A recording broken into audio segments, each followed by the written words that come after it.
me in my face, stay in your place, play your position, become my intuition. Go in this nigga pocket, rob him while his friends watch it, and hoes clock it. Here comes respect. His crew's your crew, or they might be next. Look at they man, big man, they never try, so we roll with them, stole with them. I mean loyalty. Niggas bought me milks at lunch. The milks with chocolate, the cookies, butter crunch, 80.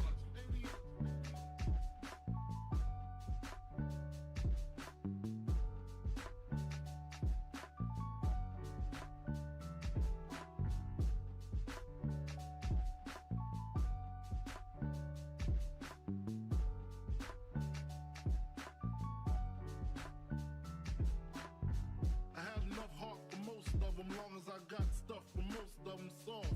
Even when I was wrong, I got my point across. They depicted me the boss. Of course, my orange box cutter make the world go round. Plus I'm fucking bitches ain't my homegirls now. Start stacking, dabbled in crack, gun packing. Nickname Medina, made the scenes, took my Ninas. From gym class to in-glass, pass off for global. The only nigga with a mobile. Can't you see like total? Getting larger in waist and taste. Ain't no telling where this felon is heading. Just in case, keep a shell at the tip of your melon. Clear the space. Your brain was a terrible thing to waste.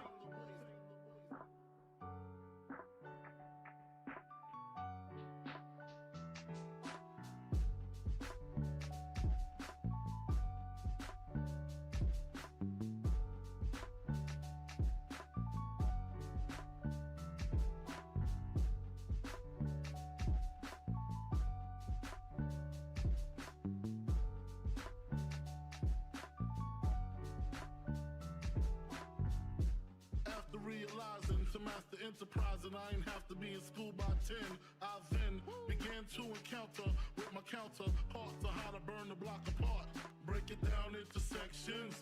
Drugs by these selections. Some use pipes, others use injections. Syringe sold separately. Frank the deputy, quick to grab my Smith & Wesson like my dick was missing. To protect my position, my corner, my layer. While we out here, say the hustler's prayer. If the game shakes me or breaks me, I hope it makes me a better man.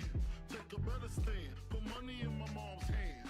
Get my daughter this college plan, so she don't need no man. Stay far from timid, only make moves when your heart's in it. And live the phrase, sky's the limit. Motherfucker.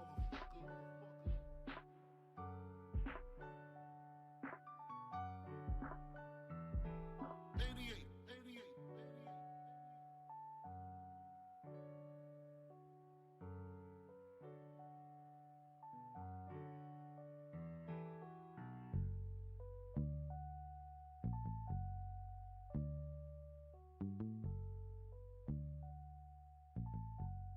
And live the phrase, sky's the limit.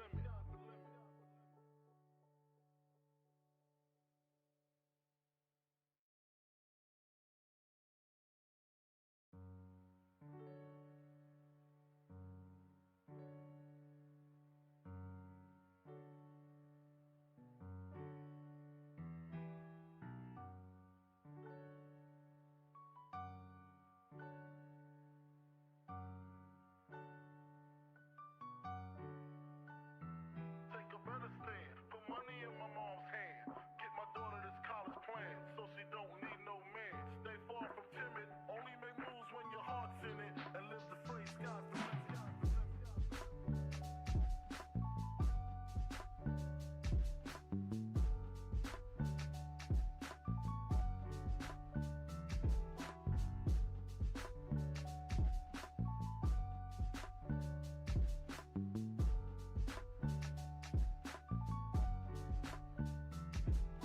Never been as broke as me. I like that. When I was young, I had 2 pair of leaves. Besides that, the pinstripes and the gray. The one I wore on Mondays and Wednesdays. While niggas flirt, I'm throwing tigers on my shirt and alligators. You wanna see the inside? I see you later. They come the drama. Oh, that's that nigga with the fake. Wow, why you punch me in my face? Stay in your place, play your position. Become my intuition. Go in this nigga pocket, rob him while his friends watch it, and hoes clock it. Here comes respect. His crew's your crew, or they might be next. Look at they man, big man, they never try, so we roll with them, stole with them. I mean loyalty. Niggas bought me milks at lunch. The milks with chocolate, the cookies, butter crunch, 80.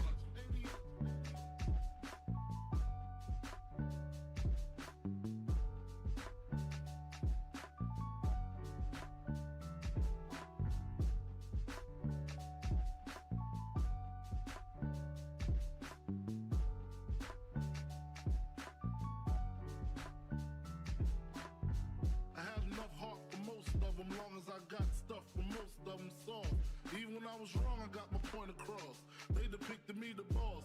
Of course, my orange box cutter make the world go round. Plus I'm fucking bitches ain't my homegirls now. Start stacking, dabbled in crack, gun packing. Nickname Medina, made the scenes, took my Ninas. From gym class to English, pass off for global. The only nigga with a mobile. Can't you see like total? Getting larger in waist and taste. Ain't no telling where this felon is heading. Just in case, keep a shell at the tip of your melon. Clear the space. Your brain was a terrible thing to waste.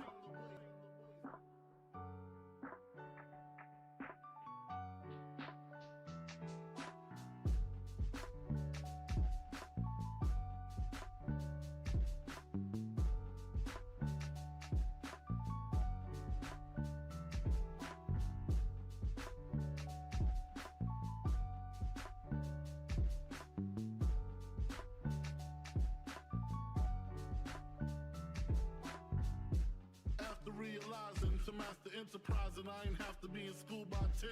I then began to encounter with my counterparts on how to burn the block apart. Break it down into sections. Drugs by these selections. Some use pipes, others use injections. Syringe sold separately. Frank the deputy, quick to grab my Smith & Wesson like my dick was missing. To protect my position, I corner my layer while we out here. Say the hustler's prayer. If the game shakes me or breaks me, I hope it makes me a better man. Take a better stand, put money in my mom's hand. Get my daughter this college plan, so she don't need no man. Stay far from timid, only make moves when your heart's in it. And live the phrase, sky's the limit. Motherfucker.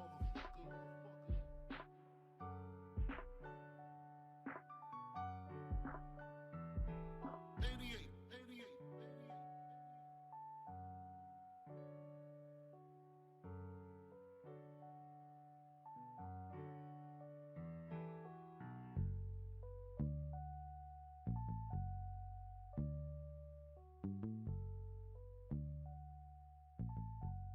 And live the phrase, sky's the limit.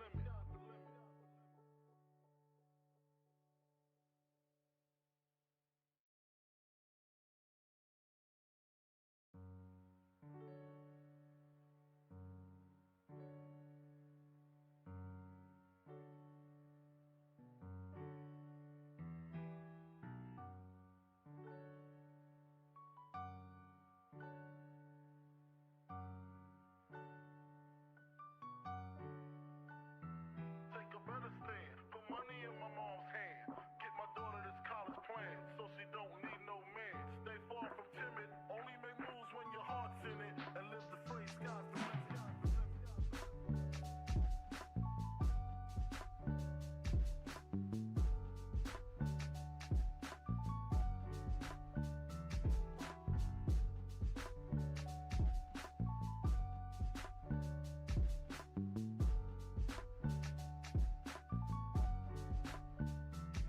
A nigga never been as broke as me.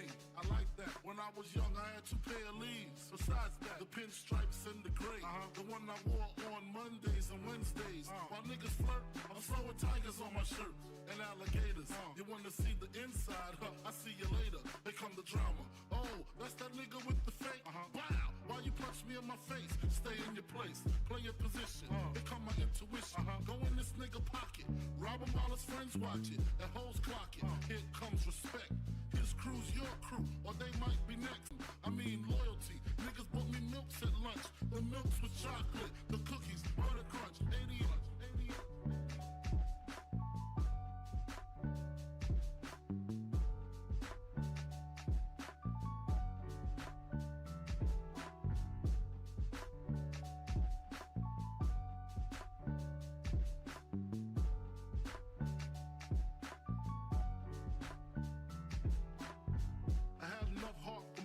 Long as I got stuff for most of them soft. Even when I was wrong, I got my point across. They depicted me the boss. Of course, my orange box cutter make the world go round. Plus I'm fucking bitches ain't my homegirls now.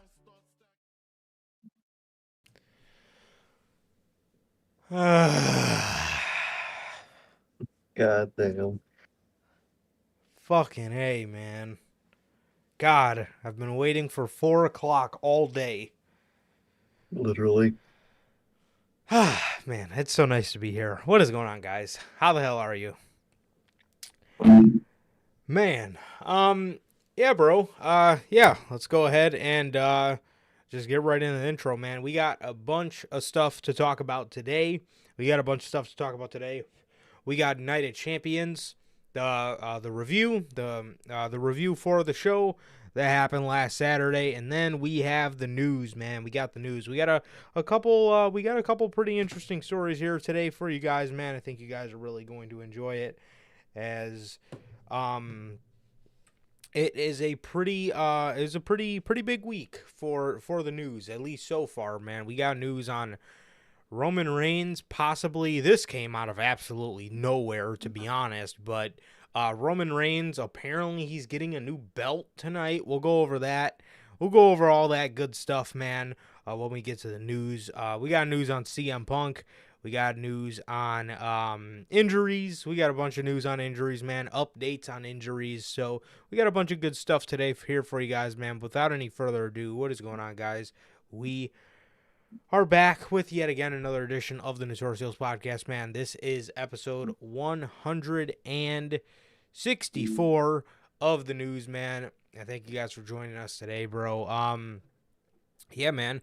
If this is your first time watching, guys, do not know how the show works. Every Monday, we are on here with Notorious Unscripted, and every Friday, we are on here with the news at 4 p.m. Central, man. Also, for the Big Five for AEW and the Big Five for WWE, we are on directly after the show goes off the air. So with that, man, if you guys did miss this past Monday's edition of Notorious Unscripted, you guys can now find that live on the merch shop. Or what? My bad. If you guys did miss this past Monday's edition of, my mind is all over the place. If you guys did miss this past Monday's edition of Notorious Unscripted, you guys can now find that on all platforms, man. Is Cody Rhodes' pathetic booking losing him credibility against his eventual match with Roman Reigns, man? If you guys did miss that, that is available for you guys on all platforms, man. Anchor, Spotify, Google Podcasts, Apple Podcasts. And if you want to see it first, join us right here every Monday after Monday Night Raw with Notorious Unscripted, man. And with that, if this is your first time watching and you guys do not know, if you guys have not got a chance to get your hands on some of the official Notorious Hills Podcast merchandise, you guys can now find this live on all platforms, man. This is on bonfire.com. Dude, what is the deal? I keep fucking up this intro so bad. Okay, the merch is on Bonfire. It's not on all platforms. So Jesus Christ, dude. Yes, if you guys have not got a chance to get your hands on the official Notorious Hills Podcast merchandise, this is live on the merch shop. That is bonfire.com. Link is at the top of the description of this very video, and it is in either mine or Sir K's social media pages, man. All 8 of these beautiful designs available in more than just a t-shirt, man. You got the Chicago flag design, the Chicago skyline design, the base logo design, the Riddler-inspired IWC's Best Kept Secret design, the Notorious Scratch logo, the only community that matters, the uncrowned kings of the IWC, and the Christmas merch, man. Again, heads up, the Christmas merch will be getting replaced with a new, fresh design. I think you guys are really gonna like it, and it is coming soon, so stay tuned for that, man. And with that, if this is your first time watching, you guys do not know who we are here at the Notorious Heels Podcast. I am Johnny Mayhem, one half of the host of this very show. And as for the other half, bro. Wait, no, I didn't mess that up. Yes, and as for the other half, we got my man Sir K here. How's it going, man? And before you go, I sincerely apologize for that. That was probably the most botched intro in the history of this podcast. I was talking about merch on all platforms. I was talking about fucking the episode of the podcast was uploaded to Bonfire. Bad day for the intro for me, man. But you guys get the point, man. So how are you doing, Sir K? How are you doing, man? Fuck, man. I'm good, man. I'm good. Just been chilling out, man. Fuck. Just been chilling out, man. Came from a pretty good weekend and a pretty fun Wednesday, man. Well, besides actually watching Dynamite, that was probably the worst part of the day, sadly. Um, Fucking boring ass episode. But overall, man, I've been good, man. I've been good. Just been chilling, man. I had to change the Christmas lights up in my room. They went out, and that's like a 30-minute process. So Yeah. had to go through that, man. But other than that, man, I've been pretty chill, man. I've been pretty chill. Things have been pretty normal, man. But like Durante always asks, man, whether he comes later in the show or in the replay, man, how's life? How's the family? Life's good, man. The family's good. What about everybody in chat, man? How's John, Logan? How you guys doing, man? What about you, bro? How you doing?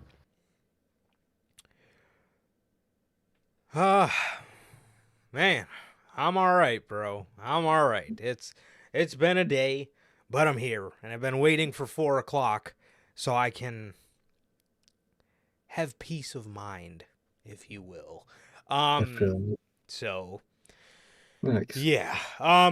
Yes, but other than that, I'm good, bro. I'm good. I'm very excited to talk about Night of Champions. In my honest opinion, um, the best show of the weekend for sure. Well, other than NXT Battleground, that was god tier. Nothing could touch Oh that. man, But you know, literally, dude. um, but yes. So I've been very excited to talk about that, man. But other than that, dude, I'm good, man. I'm good. Nothing too much, bro. Just been waiting all day for 4 o'clock. So Nice, yeah, man. man. Other than that, dude. Other than that, nothing much, bro. Nothing much. But yeah, man. I guess we can go ahead and talk about the Night of Champions. The Night of Champions review, man. The Night of Champions review. So, man, I always hate when we don't review a show when I feel like we could have made a kick-ass review for it I because this get shit you. was a banger.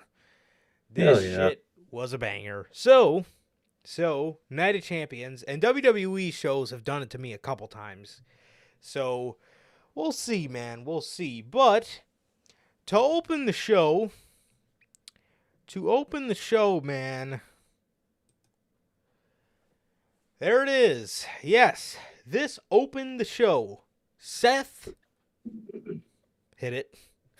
Seth. I ain't saying that shit. Oh, all right.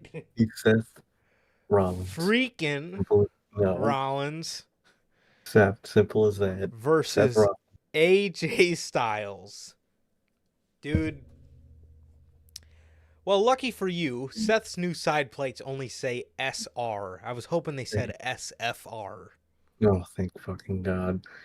But, I'm really surprised they didn't make new ones that say Seth freaking Rollins, though. dude, I was hoping I, for it, man. I feel like they eventually will, man. I don't know why they love that fucking phrase so much, but they fucking love it. Because he's just Seth freaking Rollins. There's a, so, Why is that his fucking name, bro? so, They so, hate that. so Seth freaking Rollins came out looking like he just got done playing fucking Far Cry Primal. He came out like he just skinned a cheetah. So he came out in his cheetah gear, and then you had AJ Styles, just dressed like AJ Styles. Nothing too really special from his attire. But anyway, these two opened the show. How do you feel about them opening the show, man? I wasn't a fan of that, man. I think that's the worst part of this show, of the pay-per-view, man. And it's really not. It doesn't make the pay-per-view itself bad at all because you open with two people that can put on a kick-ass match. That's how you open a show. It's the, the backstage politics of the title is the reason it shouldn't have been on first, man. I mean, as a new world title, man, you're putting on first. To me, already, man, it doesn't already feel like a new world title, man. It just feels like just a new title that happens to be there, man. So I hope Seth can make that thing feel important, which I think he will, man. But WWE has done no favors for that title so far. I mean, should AJ have said that stuff about the title? Probably not. But was he wrong? Not to me, man. Not to me. And I think that kind of. Oh, what's up, Durante, man? How you What doing? up, Durante? But it's just one of those things. I think over time that title is going to develop into something really important and whatnot. But right now, it kind of just feels like a thing they just introduced for now, man. So, but I have faith in Seth, man. I definitely, definitely going to be one of those situations where the title is going to be as meaningful as they allow it to be. And most of the people that are going to be holding it, I think, will do their best, man. Seth included. I just didn't like how it went on first, man. I think it should have went on last to show the importance of this new title, man. But pay-per-view wise, I don't think it fucked up the pay-per-view itself, man. But what about you? Yeah, so yeah, majority of what you said is absolutely correct. Not only did they put it on first, on Monday, I know we hate those segments where like, everybody's music hits, but honestly, that wouldn't have been so bad considering Yeah, if people came out and it looked like multiple people were gunning for this championship, it would have made it look really important. It would have made it look like people want this, but like just Judgment Day came out and they didn't even really they like there was a small piece of the promo where they talked about maybe taking the title off of Seth. But other than that, it was more of a tag team challenge, and they really didn't do it any favors. Although I don't agree with people saying that this reign is already a flop, even though no, we're like fucking 6 days into it. I don't agree with literally. that, but they're not doing any favors, and it really was it really was a championship to shut Triple H up. It really is, man. It is the here to here fine championship. And it's Yeah, like, come on, man. And I think what we're going to talk about it later tonight in the news portion, but the fact that Roman is getting a revamped title of his own already, just randomly, already makes this thing kind of just look like the, you know, here, your complaining title. It really does, man. And it really sucks to see them portray it like that. absolutely. Another thing, the tournament. The tournament that they put these guys in to go for this title did not feel competitive at all. No, It didn't feel like people were out there fighting for their fucking lives. It was two triple threats and then a singles match, and then those guys were in the finals. like, What the fuck kind of tournament is that? You couldn't have added two more names to each side and just make it a 16-man tournament. 8 guys from SmackDown, 8 guys from Raw. I mean, fuck, you already said fuck the brand split anyway. They're fucking advertising Cody Rhodes for SmackDown now. So it just doesn't make sense. It doesn't make sense, especially, you're telling me you couldn't have added two more guys on each bracket and just make it a 16-man tournament? exactly. And like, two or four of them, although, the draft and, I mean, like you said, they kind of already said fuck the draft themselves, but it can make that title look even more important if people are from SmackDown want to go take a shot at it to go over to Raw. You know, Exactly. that just makes the title look even better. And with the title having this, stipulation of, if you're on SmackDown, you win it, you go to Raw. That kind of just clears any confusion about that situation anyway. So it would have made the title look even better. They Yeah, did no favors to the title itself, man. no question. No question, and you're absolutely right in that regard. However, the only thing I get from WWE's end, if you're not going to have it end the show, you're At going to least, want it to open yeah, because there's no way you could have started the show with what happened at the end of it. So that's the only thing. That's the only thing I understand. I got it with the Royal Rumble. There's no way you can have Sami Zayn. That's like the best way to end a show. And I mean, with what happened with the Bloodline, I do get why they had it go on again, is because that's the last thing you want people to see and the show goes off the air, and you're just left with a bunch of confusion and just question for Friday to build intrigue. So I get it. So yeah, again, I mean, if you're not gonna have these guys close the show, at least have them open. You know, it sets a nice tone, and that's exactly what they did here. They set a really nice tone for the show, and I get it, but they could have done more otherwise to just make this more of a competitive tournament and a competitive chase for the title. So yeah. Definitely. And I think they also could have planned the pay-per-view better.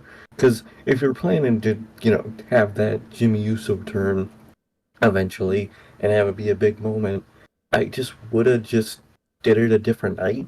You know what I mean? Just to give, this New World Championship one night of importance at least. And I would just either put it on SmackDown or, at this case, I don't even think they care. So, Raw's not off the table at this point to do something like that. I would just save it for a weekly episode of TV. Make SmackDown feel important. Oh wow, I actually, like usual, you don't watch SmackDown and you missed the Jey Uso turn. I mean Jimmy, you missed the Jimmy Uso turn. It's like, oh shit, I gotta watch next week then. They think they could have done way more. Title feel important, man. But the match itself is fucking amazing. Yeah, and I was mentioning this to you, but like, I really wish they wouldn't have done a moment of that level of importance in front of a Saudi crowd to begin with. Yeah. You know what I mean?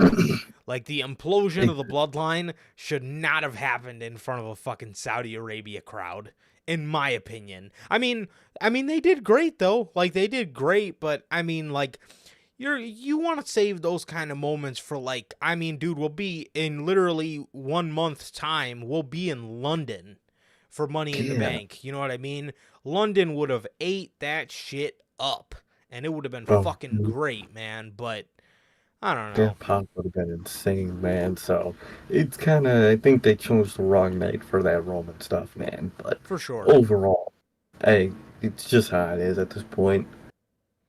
For sure. It also really doesn't go. It also really doesn't go well with him unveiling a new title. I would think a new title would be the last thing he would be worried about right now. Literally, like, what? I mean, the bloodline is imploding before his very eyes, and he's worried about a new fucking championship.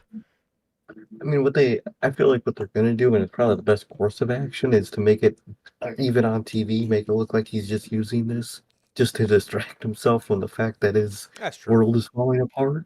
So that in itself is really cool, and we could see how delusional he could be tonight. But like, bruh, just like that, just randomly gets a new title. It was like a year and a half without no new title. We just randomly get one. Come on. Yeah, for sure. So yes, Rollins and AJ freaking Rollins and AJ put on a really good match to open the show here. Yeah, they did great, man. They did great. They put on a great opener. It was a little slower paced than I expected, but nonetheless, it was still very good, and I definitely appreciated it for what it was. It was still it still was a really good match, man. It was a really good match. Yeah, these guys did great, man, and Rollins ended up picking up the victory here with the stomp, and that was that, man. And then the chief content officer came out and he grabbed the title. He picked Seth up off the ground and he, presented him with the championship. And what was a really cool moment, considering the last time Triple H was ringside for a Seth Rollins match, he pedigreed him and helped Kevin Owens win the Universal Championship. And that was 7 fucking years ago. Holy fuck. God damn, that ain't right, man. Where does the time go, dude? I swear to God, man. But congratulations to Seth Rollins. Freaking Rollins.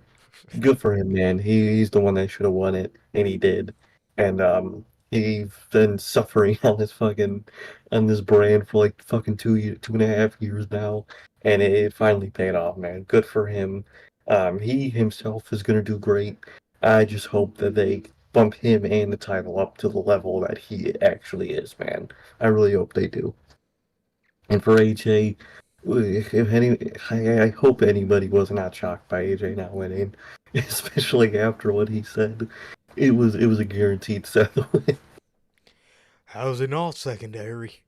I don't know, secondary Yeah, like yeah. I mean, he absolutely should have never, never said that. I don't know what he was thinking, but again, he's not wrong.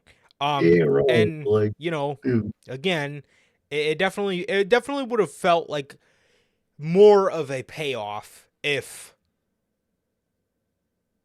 somebody just beat Roman. exactly, man. You know. Exactly. I would have elevated that person more than any new title Yep. ever could, man. Absolutely. Absolutely. So that was that. That was that, man. And with the next match on the show, fucking Becky Lynch versus Trish Stratus. Yeah. This Match this wasn't, I mean, it wasn't like the worst thing, you know. I mean, it wasn't like fucking Iconics level of bad wrestling.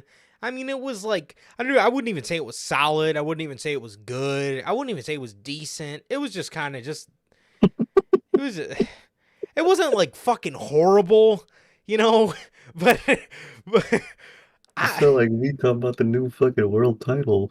Just man, it's not bad, but it's not good. yeah, I mean it's not, it's just there, you know.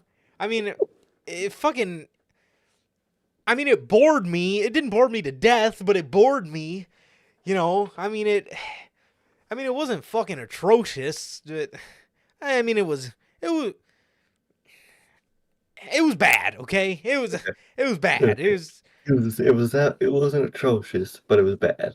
yeah, yeah, it Okay. wasn't fucking like it wasn't like change the channel. Maybe it was, but I don't know. You guys get the point, man. It was just there.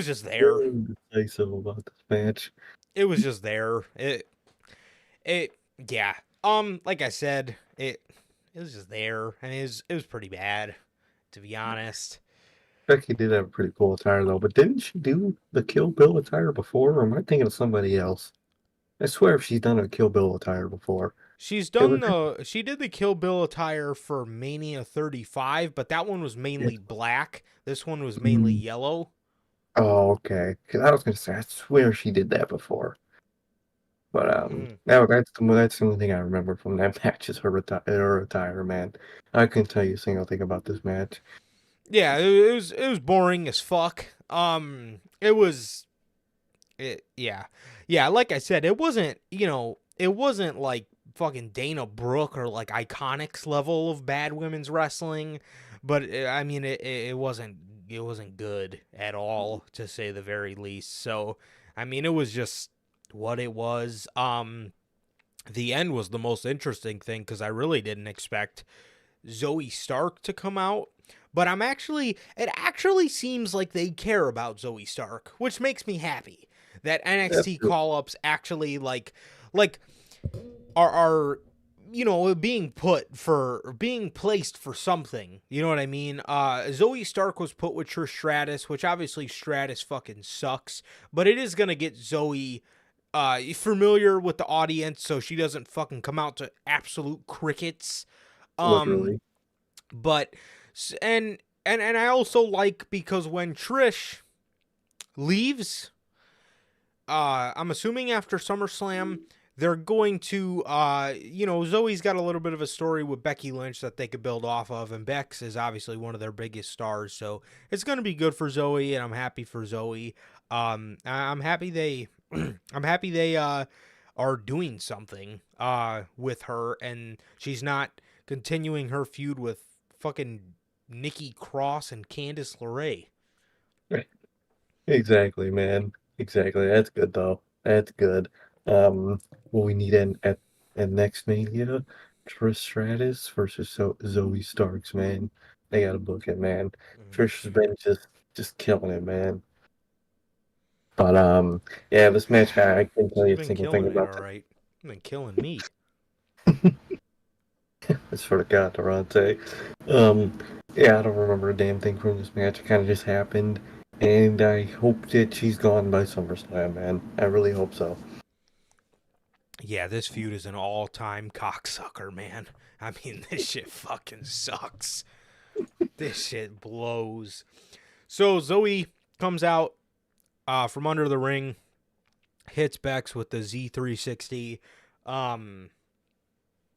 rolls her in the ring. Trish hits her with Stratisfaction, and she unstratisfies me.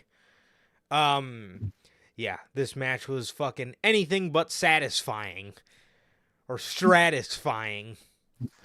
I thought it was very satisfying. This shit fucking sucked, man. This shit fucking sucked. I almost fucking fell asleep, which I was going to be really pissed. Didn't. Thankfully, I didn't. As a matter of fact, I started cleaning my display case during this match. So.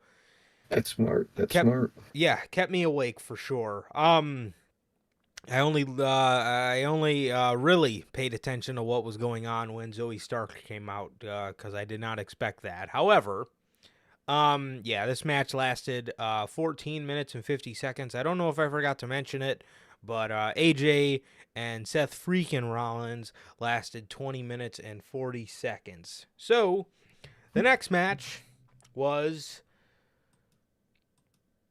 Gunther, bro, that fucking entrance. Oh. How many times do they gotta do this to this man? Dude, I don't get it, man. I hope those familiar flags that fucking they put up there never return again, man. Goddamn. what is their obsession with Gunther being a fucking Nazi? Like, dude, they can't stop. Can he just be just the fucking ass-kicking Austrian fucking bruiser? Why does he have to be a fucking Nazi general? Why does he have to fucking rule the U-boats with Ludwig and Giovanni, the Italian? Dude. Like, oh, dude. Why? Why do they keep doing this to this man? So Gunther's coming out and they CGI in those red long banners with a circle logo with his face in it. Dude. Like, dog. First, the name that you cut down. And I was thinking about this the other day. I'm so glad they fucking switched that name up. Not just because of they named him after a fucking Nazi, but just Walter having a last name and his character is just weird. Gunther Stark. Like that ain't right, bro. That's weird. Could you imagine them in calling itself. him But Stark? you name them after. Oh, they would too. They would.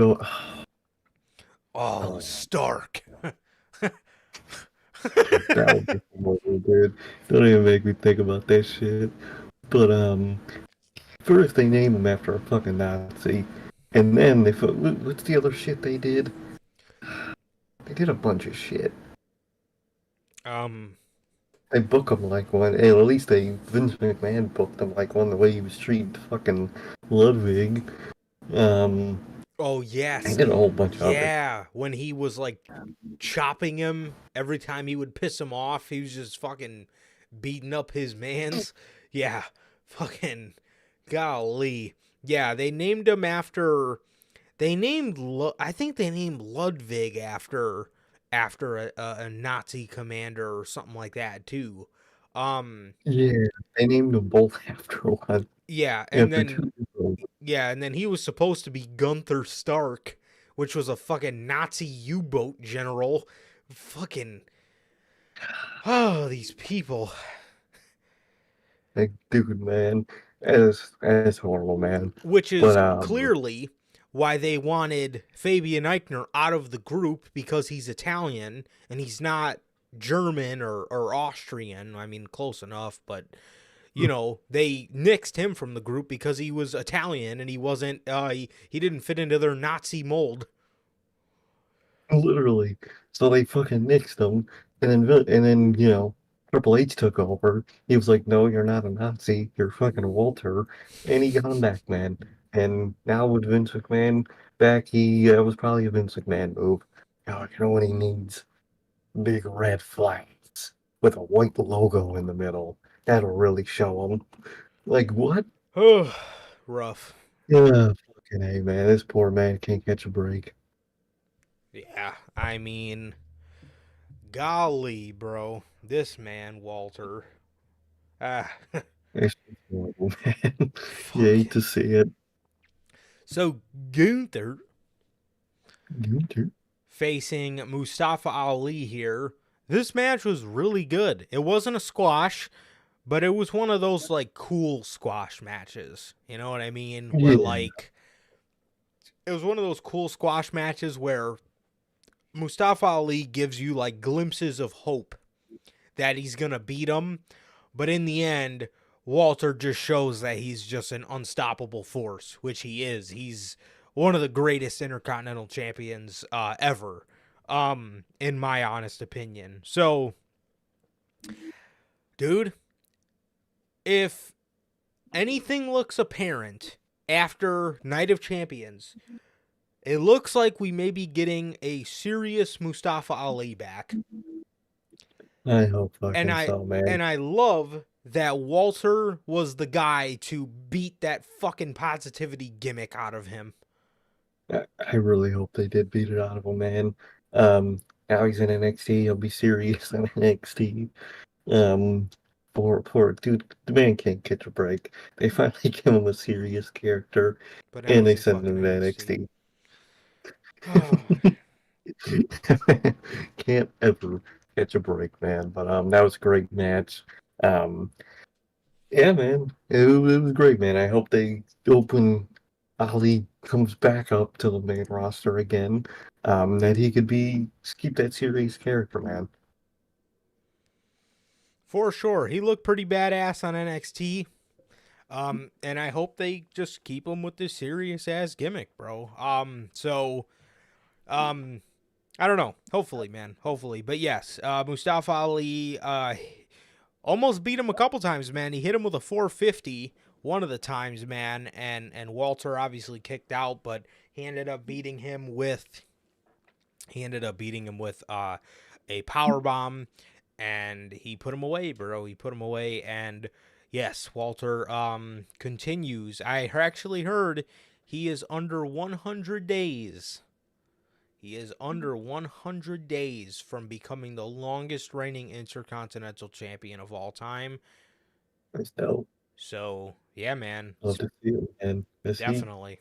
Definitely, bro. So it's going to be pretty sick. I think it was June 10th of last year when he won the title. So he's 8 days away from breaking a year, and then he's under 100 days. So we're only looking at 3 more months with Walter not holding the record. So he could be beating it soon, man, which is very exciting, bro, which is very exciting, and he absolutely deserves it. So, yeah, that match lasted 8 minutes and 35 seconds, and what was one of the better matches of the night, man. It's really good. Definitely, man. Definitely. Wouldn't expect anything less from these two, man. Definitely, bro, definitely. And with the next match, everybody was saying it should have been a squash, but, I felt like what they did was the best, for sure. Oh, definitely, man. Definitely. And it would have done neither of those two justice. Yeah, you got to give Mustafa Ali a little bit of offense because, the Saudis, we do want Gunther to make it out of there alive. Exactly. Exactly. And it made for a better match overall, bro. So the next match, Bianca Belair versus Asuka. Finally. Dude, the match was okay. The match was okay. It wasn't bad by any means. Dude. Oh man. Bianca ducked the mist the first time, and I mentally gave up from there. I mean, I really didn't expect Asuka to win this anyway. And I was like, oh yeah, there it is. Making Asuka look like a fucking idiot again. She just doesn't, she just misses the mist again, and she's gonna lose. Dude, Asuka went off to the side of the ring. She had more mist in her mouth, and she starts spitting it all over her taped up fingers, which I was also wondering why her fingers were taped in the first place. I didn't know if she jammed them, but I don't know if it's quite possible to jam all of your fingers at once, but I was wondering why her fingers were taped like that, because she never does that, dude. She spits the mist on her fingers.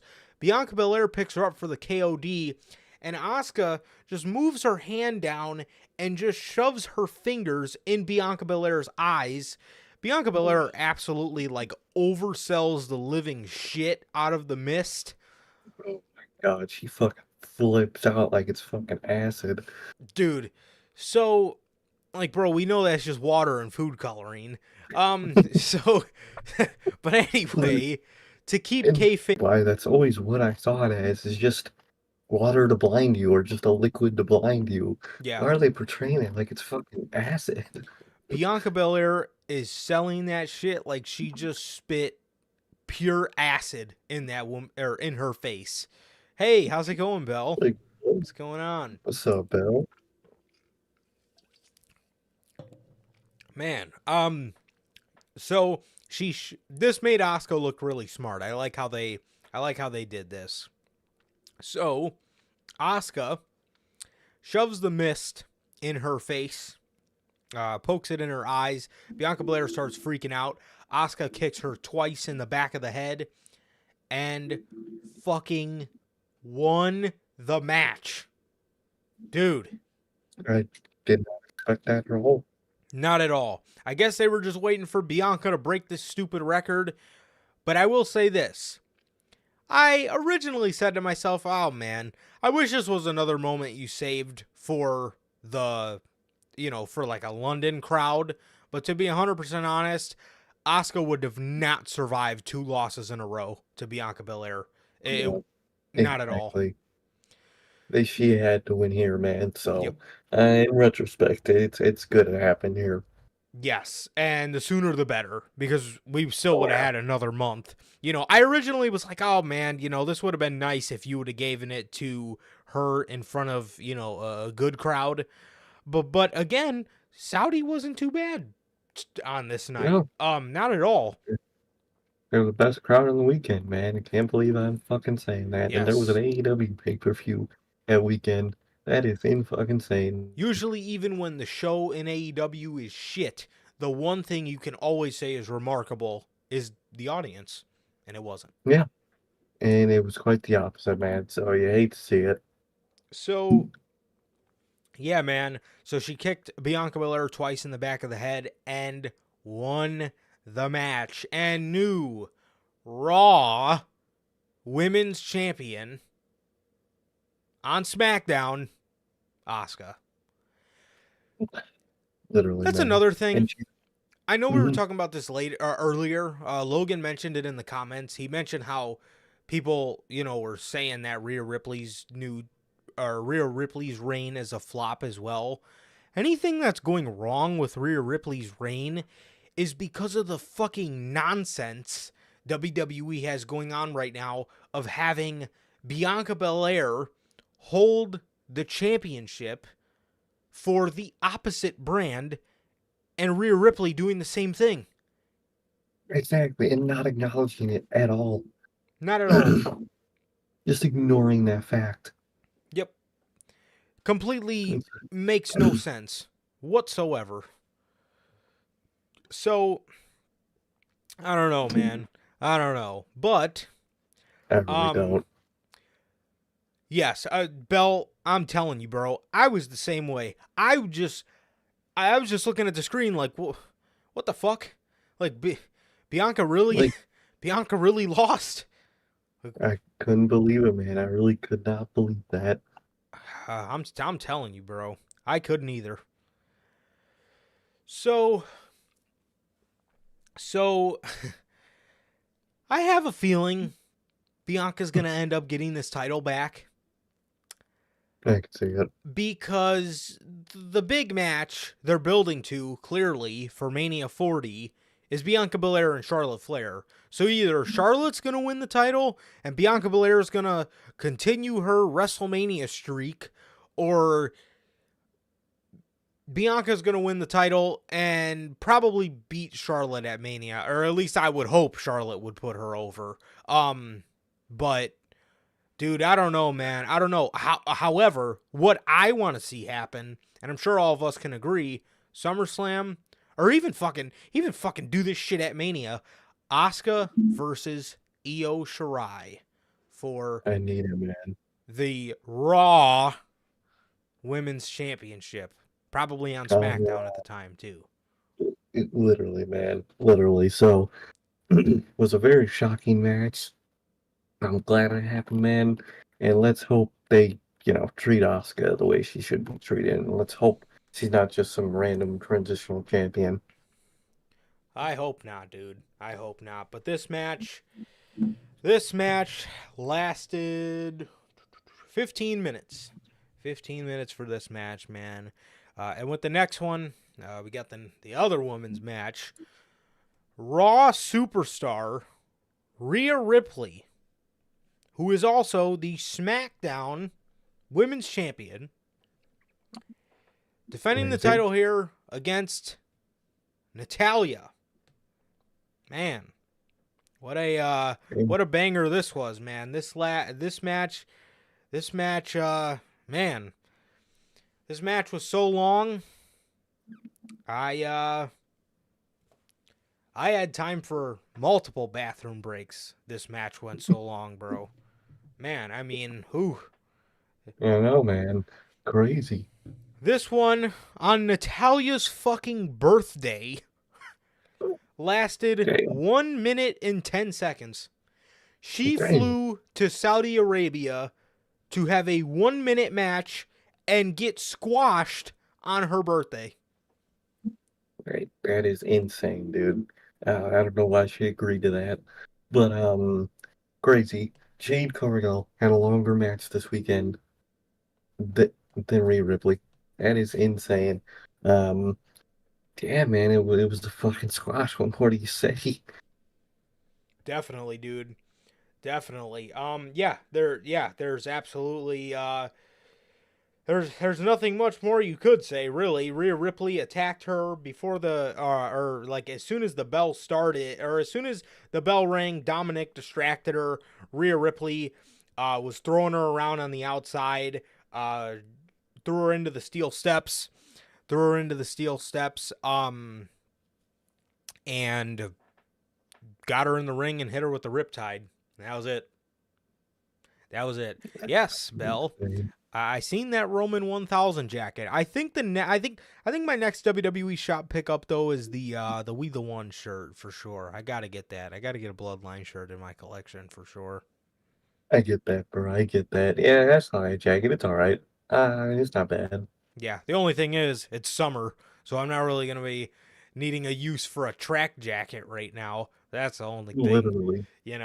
But yeah, but otherwise it's really nice, man. It's really nice. I hope they continue to do more stuff like that. That will definitely be nice once fall rolls around. So, yeah, this match, yeah, there's really nothing else to say. It was a quick and easy squash match, man. So, and the next match was a mental squash for me.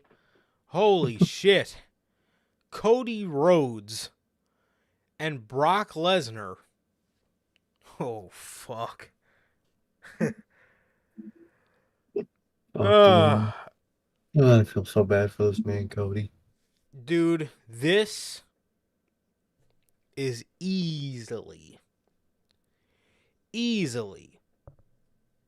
some of the most pathetic garbage I've ever watched in my entire life. I do not know why Cody agreed to this. I don't know why they presented him with this. No. But holy shit. This is some down bad ass garbage we're getting from Cody Rhodes with this storyline, bro. I wouldn't blame you, Durante, man. I wouldn't blame you. The Oh, way WWE booked it, dude, been done. Dude, this storyline with Brock is absolutely killing the whole story, the finish the story. We said it. I mean, even in the title, literally in the title to this on Monday consisted of me and Sir K talking about Cody Rhodes not only losing momentum, but is the man losing credibility not now, before the inevitable match with Roman Reigns, match 2. Literally, man. Literally. Who is going to believe this guy? At this point, I don't know if I am. This is some of the most pathetic shit I've ever watched in my entire life. They sent Cody Rhodes out there with a broken arm, quote unquote, a broken arm. Dude, he's fucking hitting Brock with the cast because he found out mid-match that it's a titanium cast and it will work as a weapon. So he's hitting Brock with the cast, even though it's fucking hurting him more. See, this is where psychology lacks to me. So he's hitting Brock with his fucking cast, injuring the arm more. Brock then puts him in a Kimura, and he doesn't tap instantly. Dude, I'm sorry, but that is the most unbelievable shit you can possibly present. You expect me to believe that this fucking guy sat there for like 3 minutes in a Kimura by Brock Lesnar, one of the most decorated athlete in combat sports. He sat in a Kimura lock for like 3 minutes and did not instantly tap with a broken arm. He passed out because it hurt so bad. Are you fucking kidding me, bro? That is so down bad, pathetic garbage I've ever seen in my entire life. And you've been watching wrestling for 7 years, bro. I'm sure this ranks for you in stuff that you've seen in terms of patheticness. I mean, holy shit, dude. Literally, dude. That man has a broken arm, and he is getting put in the Kimura lock, not only by Brock Lesnar, but Brock Lesnar, he's for real. He'll actually bust you open in a match. He'll actually put you in a semi-submission in a match. He's a legit-ass guy. If your arm is broken, you are tapping instantly. Like, dude, that's just sadly hilarious, man. Like, your arm is broken, and that arm that is broken is put in a Kimura lock for way more than 30 seconds. It had been like a minute or something, and you pass out?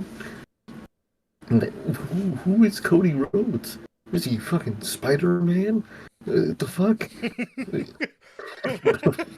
No, man, that's you, bro. It's me. Look at it. But like, dude, what is this dude? I don't know, man. I feel so bad for Cody Rhodes, man. The Cody Rhodes' journey is probably genuinely, unironically, the saddest pro wrestling journey ever, and not in the good way. This man in AEW booked himself so bad, and the fans hated him, and he didn't want to become a bad guy, so he left to go to WWE, a place where, He could be, the good guy, Cody Rhodes. And for a while, he was doing that, man. He was doing that. He was the hero, man. And it was genuinely good shit.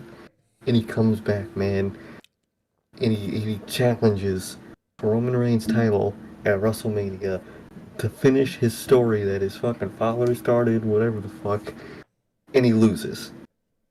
And then after he loses, he gets his arm broken by Brock Lesnar, who attacked him for no discernible reason still. They never gave a reason still. Never. To Um, this day.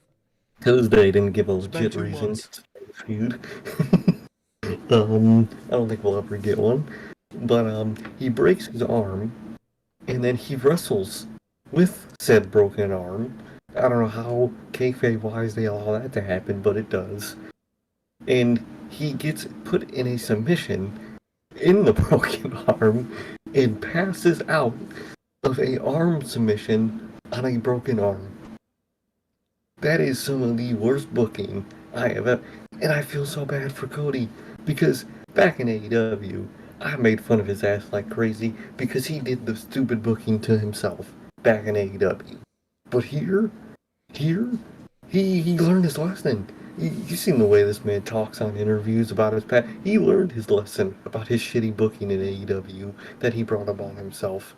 He wants to book himself genuinely good this time and win a world title for once. But WWE are making this guy look like the AEW booking.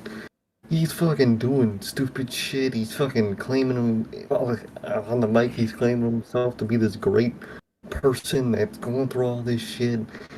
Like they are creating the Codyverse when Cody don't even want the Codyverse anymore. I feel so bad for Cody Rhodes, man.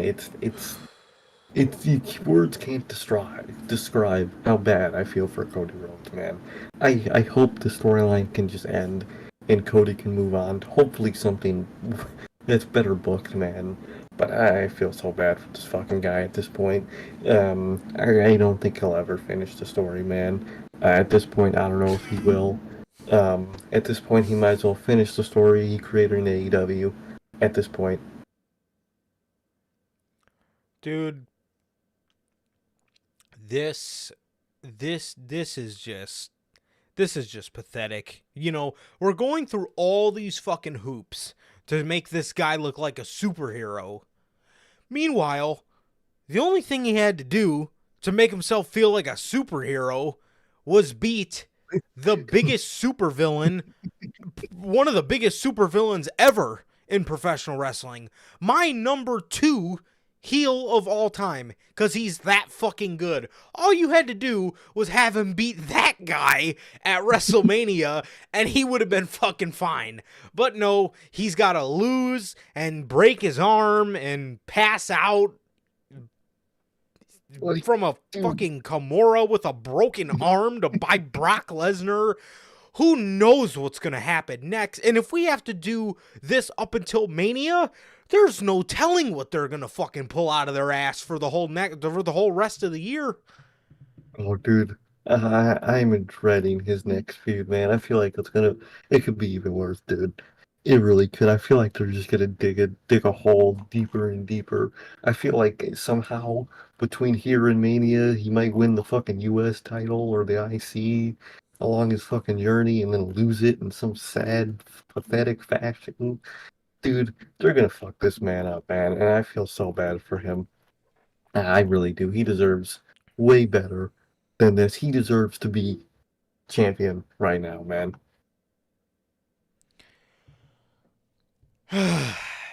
Absolutely. Absolutely. What a complete and utter fuckfest this is. The Codyverse is back, and it is fucking the same as it was last time. Not good at all. And Good this time, Lord. it's not Cody that's doing it. It's just WWE, and their booking is so bad, it feels like the Codyverse. That's how bad his booking is, dude. And it's not his fault at all. I feel so bad for this man. And Yeah. yeah, I mean, if he wants to, this actually might be Cody Rhodes playing chess, man. he wants to be the good guy, in his heart, man. What's the best way to get the fans to like you? Getting booked shitty by WWE, man. He might be playing chess, man. We don't even know it. That's This true. might be his plan all along.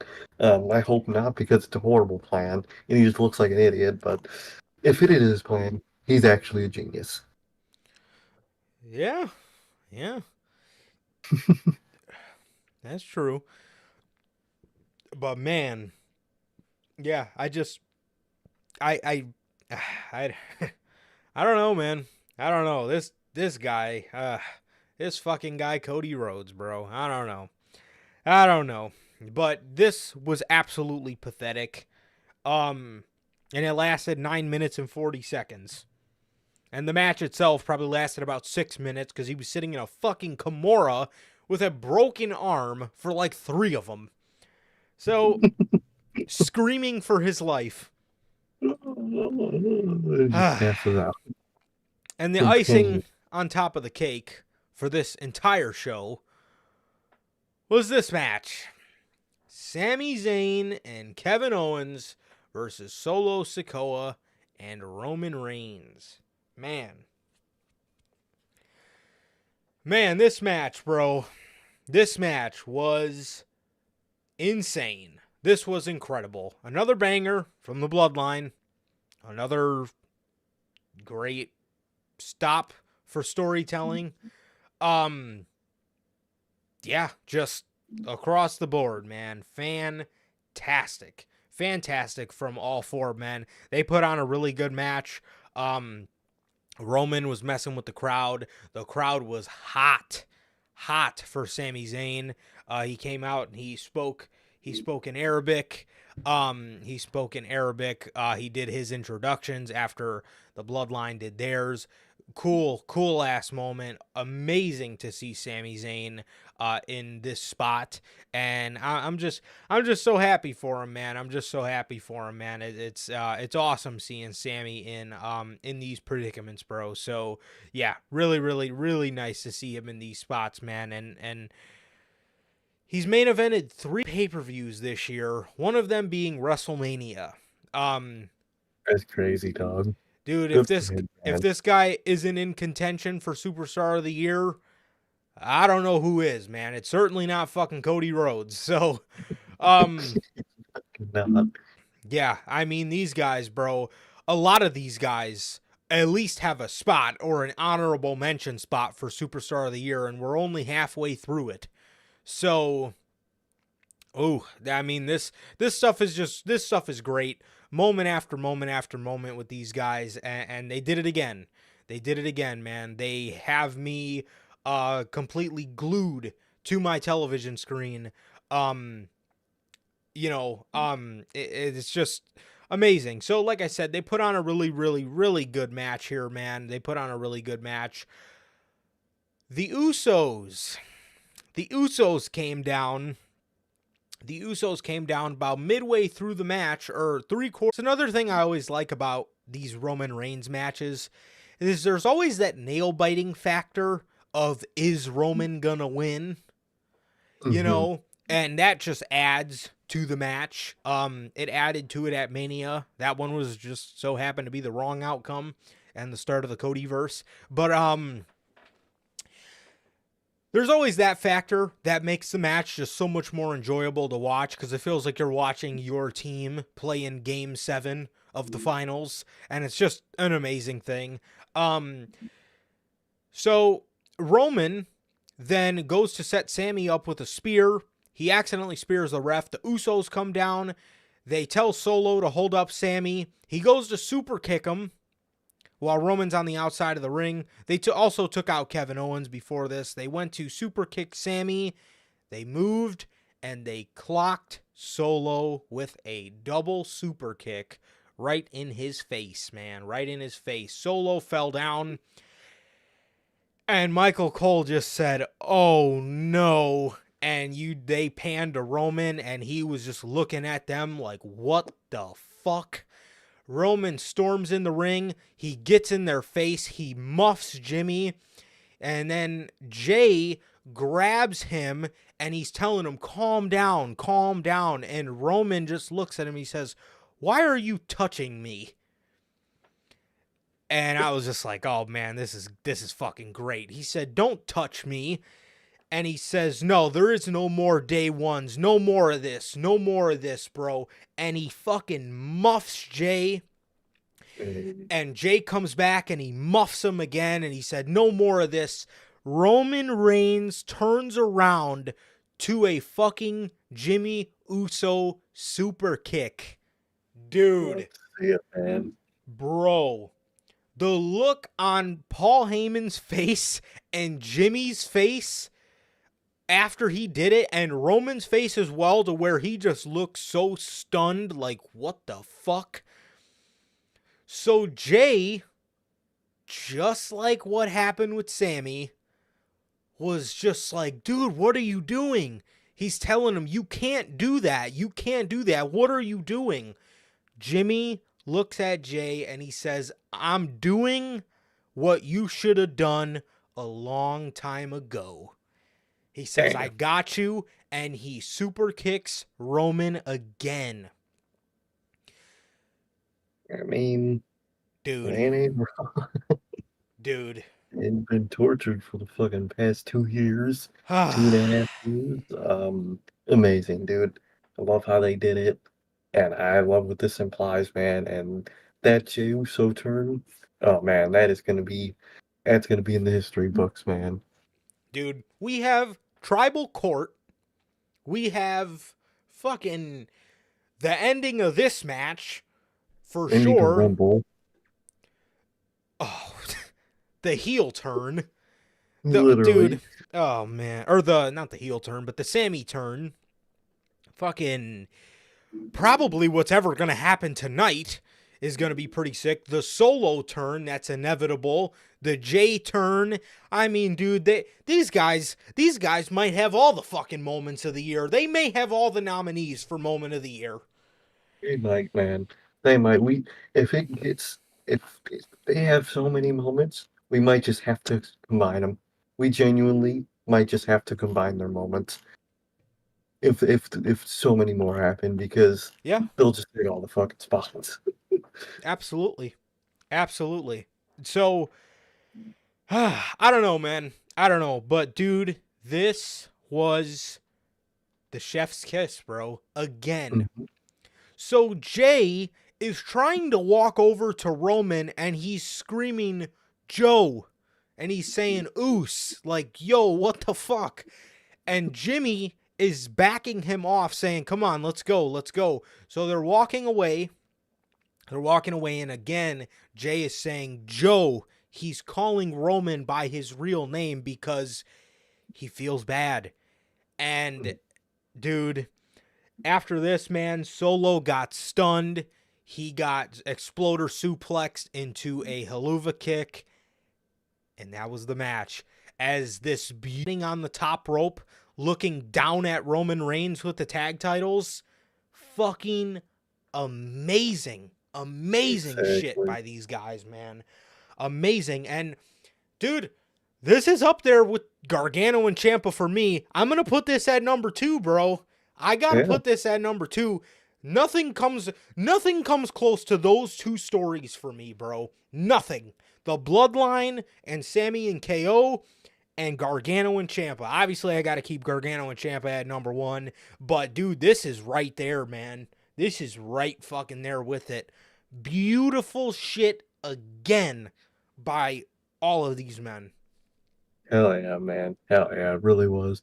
Although, one thing that might beat both of them out, man, is Cody, man. This storyline right now with Cody just hits you, man. Hits you where it hurts, man. But, dude, really, this shit's hitting me where it's hurting me, man. I think it's hurting him, too. God damn. But, it's amazing, man. You love to see it. They're getting so many moments of the year, man. And I can't wait for it to culminate, man. I really can't. Yeah. Oh, dude, actually, you know what, too? We may have... WWE's got a lot of them for worst booking decision of the year as well.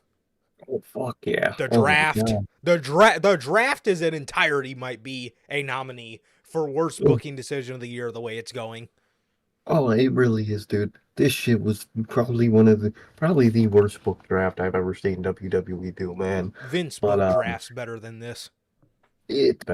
somehow that is true. That is sad, man. But a lot of worst booking, and Cody's got to be on that fucking list again. Oh, the Man, loss, the Mania loss. Ooh, yeah, man. they got a good handful of them, man. But it's a good and bad year for everybody, man. So, and this bloodline is the good, man. Is the Yes. good. Yeah, Roman said it after WrestleMania, dude. He said, we're not making fast food here. We're making filet mignon. Dude, Exactly, man. whew, this is a good ass steak, bruh. I'll tell you That that. is. And I am a steak lover, so I know a good steak. And fuck, man, this is fucking filet mignon, all right? It All right. really is, man. So that was it, man. That was it for the show. Beautiful. I can't wait to see what happens tonight. This match ended in 26 minutes and 25 seconds. Sami Zayn may very well be Superstar of the Year. He very well may be, man. We'll see how it culminates, man. But he's definitely on the nominees, man. And he might take that crown. Definitely. Or it could be Cody, man. Could be Cody. Fucking go, man. Worst booking decision of the year. Cody breaks his arm. Man, At got a that lot of them. at this point, we could just write Cody Rhodes and just call it a fucking day. Yeah. Yeah. Definitely, bro. Definitely, man. So that was Night of Champions. That was Night of Champions, man. And it was, like I said, it was a banger of a show. It was a show that I absolutely loved and I thought was the show of the weekend. So there's that for you. Speaking of Roman, as we move over on to the news here, Roman Reigns. What? Hmm.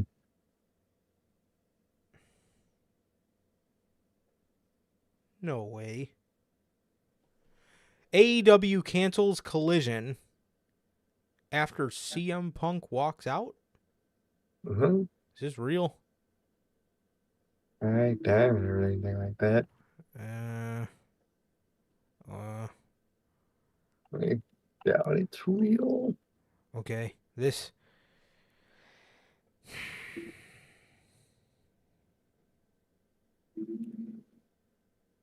That is true, man. No way. Ain't no way. There's no fucking way Chicago Phil did it again. Dude, if Chicago Phil did it again, dude, you better can that motherfucker and his dog buddy so fast. Let me.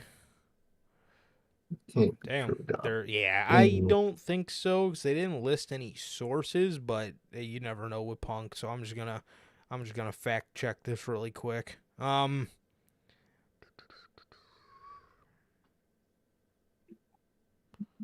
There, I was gonna say, dude, there's absolutely no way Chicago Phil did it again.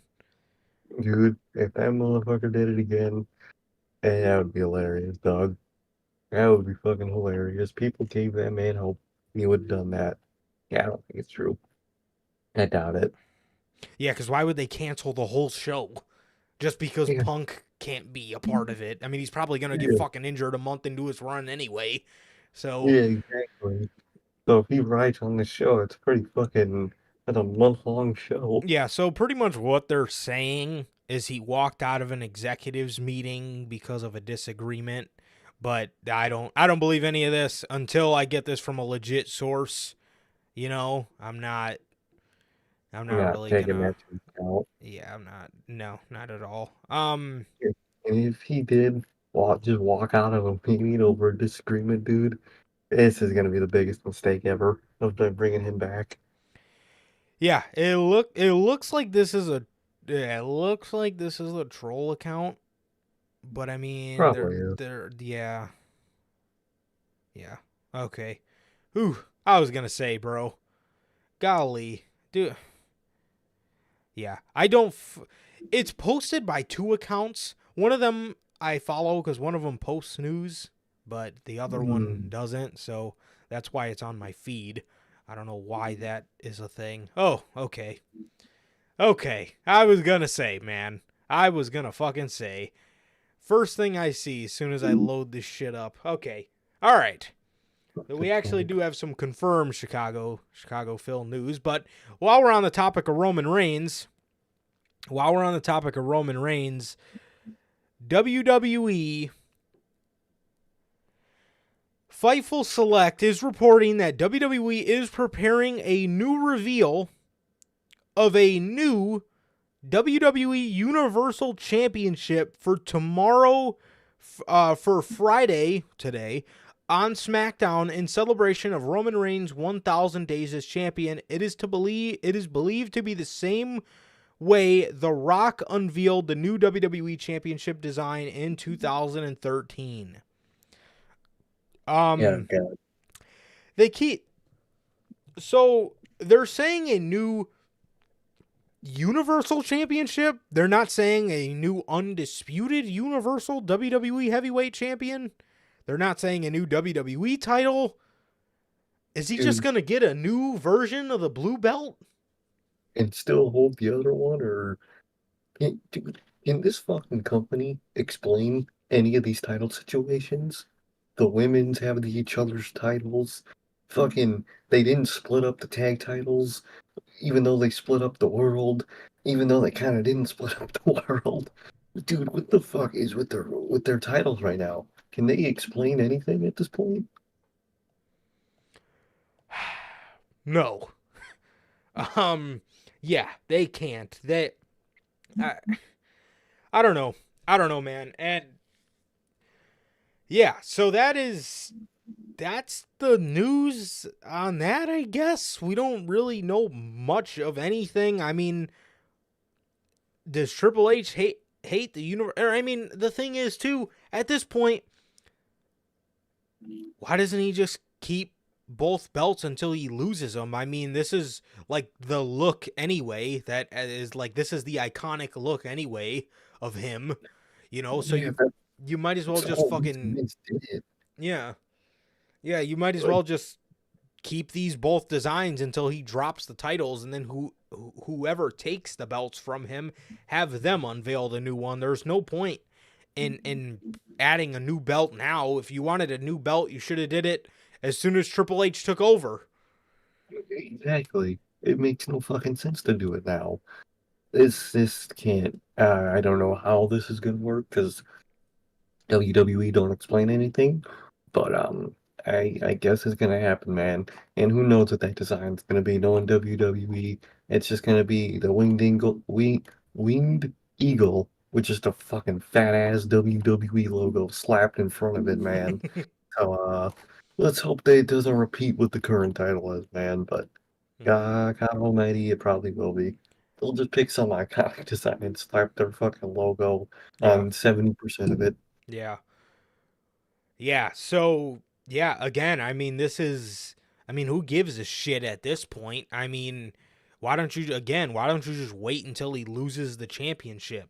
You know, I mean, the iconic Roman Reigns look through all of this bloodline shit is him with the big blue belt and the black belt. So just keep those on him until he loses them. I mean, who gives a shit now? We're in the final year, or the final, year, whether it's Mania or SummerSlam. We're most likely in the final year of his title reign anyway, so who gives a shit anymore? I mean, It's too late now. yeah, I don't know. I don't know, man. This all just seems very stupid to me. It does. It really does, man. I do not like how they're doing this, man. No, not at all. Not at all, man. Speaking of WWE, their date and city for their India show has been confirmed.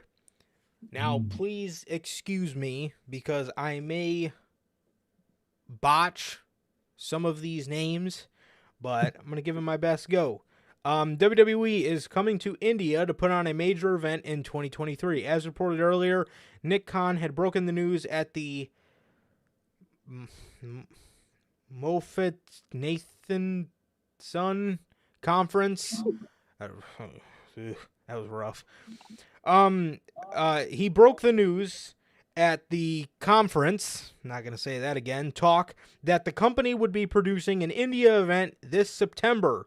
Now, the date and city for the event has been confirmed by Riju Dasgupta of Sportskeeda Wrestling. The event is set to take place on September 9th in the city of Hyderabad.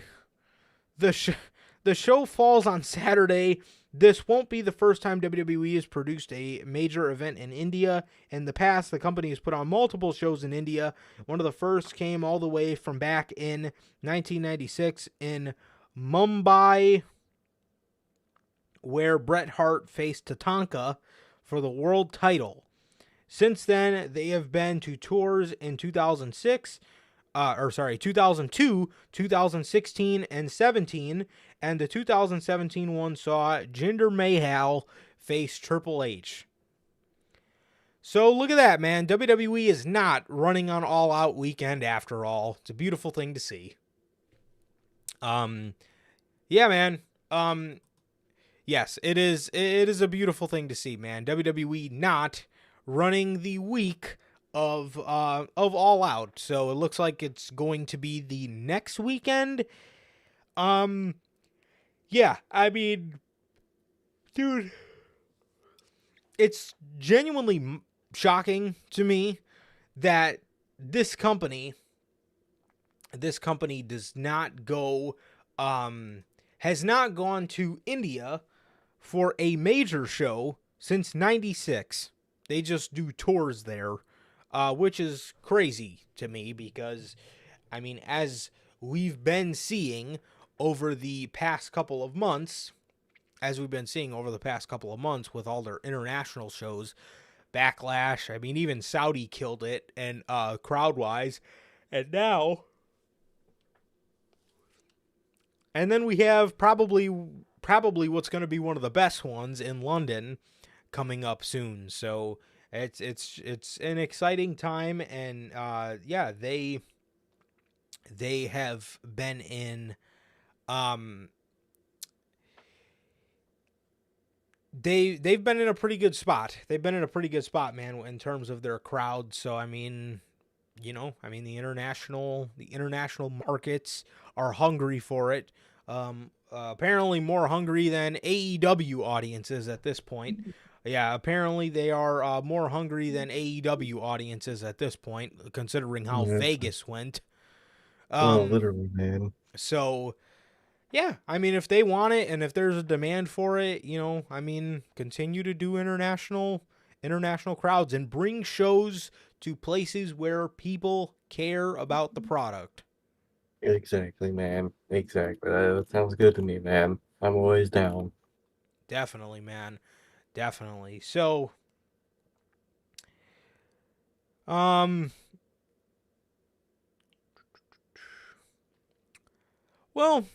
that's the thing. That's the thing, Bell, with the world titles. It's like they already portray Roman's titles as one anyway, and the thing is, it's like it does, from their wording, it doesn't look like they're giving him just one singular title.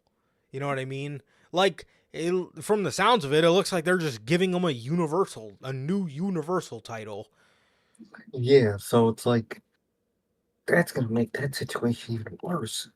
Because then you do have 3 world titles. They confirm that by doing that. That makes that situation a million times worse. And the fact that the new title they created has a whole new lineage is bad in itself too, man. Yeah, like, that bullshit. I don't understand that at all.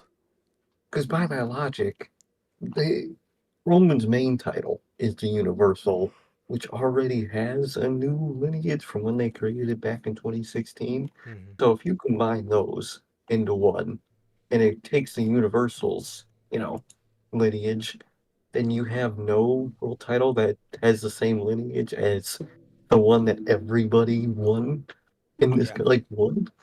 That is so bad, dude. I don't know I don't even think they know what the fuck they're doing with their champion situation for any of them. No, yeah, it doesn't seem like they do, bro. It doesn't seem like they do at all. So, man. Well, you know what? A little bit earlier, Logan put in the comments that Seth Rollins was doing an open challenge. He was doing an open challenge on Monday Night Raw this Monday, and I actually got a bit of some interesting. I got an interesting story that actually might fall right into place with that. But according to BWE, there are a few farewells following NXT Battleground that are expected to make their way to the main roster. Finally. Dude, listen. Heel Braun Breaker on the main roster? Sign me up. I'm down. I'm down. Yeah, I mean, please do not waste any of this. Do not waste any more of this guy's time in NXT. That's how I feel about a lot of those guys. But Braun Breaker is a babyface. Didn't really care for him. Braun Breaker is a heel. That's where it's at. That's where it's at. For sure. That man's really good as a heel. He really is. That's his place, man. Yeah, he's got the Roman Reigns effect. It's like he's this fucking scary looking dude, this mean looking dude, and they have him being a fucking baby face. Like, what the fuck is that? I don't get it, man. It's like in fucking 2017 when they made Braun a baby face for no reason, just because the fans liked him because he beat up Roman. Yeah. Made no sense. Got over because he beat the living shit out of Roman Reigns on multiple occasions. And he got over. And they just turned him babyface and made him like a happy guy. Ugh. Fucking ridiculous, man. Ridiculous. But yeah, so this could fall into place with what happens on Monday with the open challenge, dude. Could we see Braun Breaker make his way to the main roster? I would like to see it, man. I think, if you want CM Punk said it on his Cole Cabana podcast, bro. NHL hockey players get better by training with NHL hockey players. Braun Breaker's not really going to get much better hanging around in NXT with fucking Chase U. Exactly, man. He's not going to get any better hanging out with Duke Hudson. You know what I mean? You get him up there, have him swimming with the big fishes, he will eventually train himself to become a big fish. And if he's not, then he's not. But at least you tried, and, you put him in that spot. You gave him that opportunity, and it's time to see if he can sink or swim. He's definitely ready. And hopefully his heel work can make him stand out. And I think it will. I think it will for sure. Definitely, man. Definitely. He'd be really good, man. Stop wasting his time down there in no man's land. Yeah. Yeah. Yeah, for sure. For sure, bro. So, speaking of more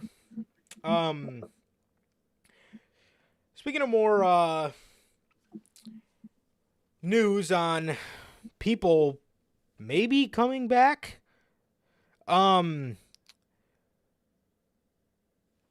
Bray Wyatt. Damn. Dude, well, first of all, Bray Wyatt's WWE return is on paper. Okay. So,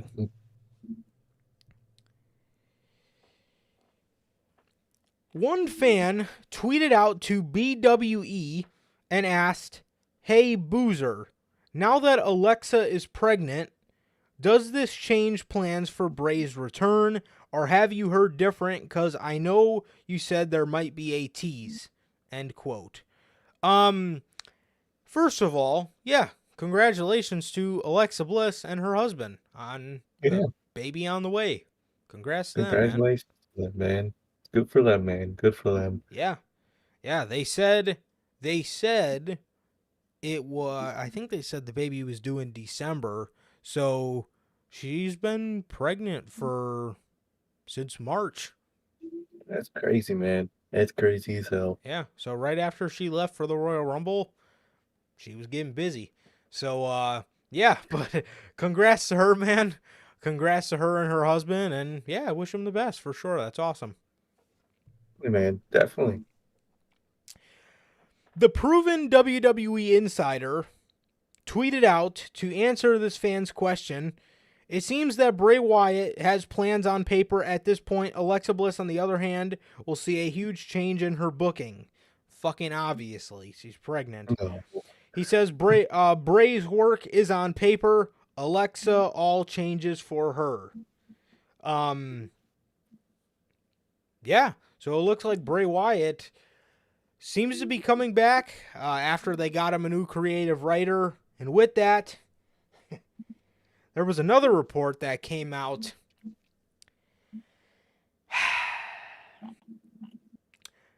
Well, creative differences after all. Mhm. Man. Yeah. Seriously. Who would have guessed? WWE push for Bray Wyatt to revive the Fiend persona.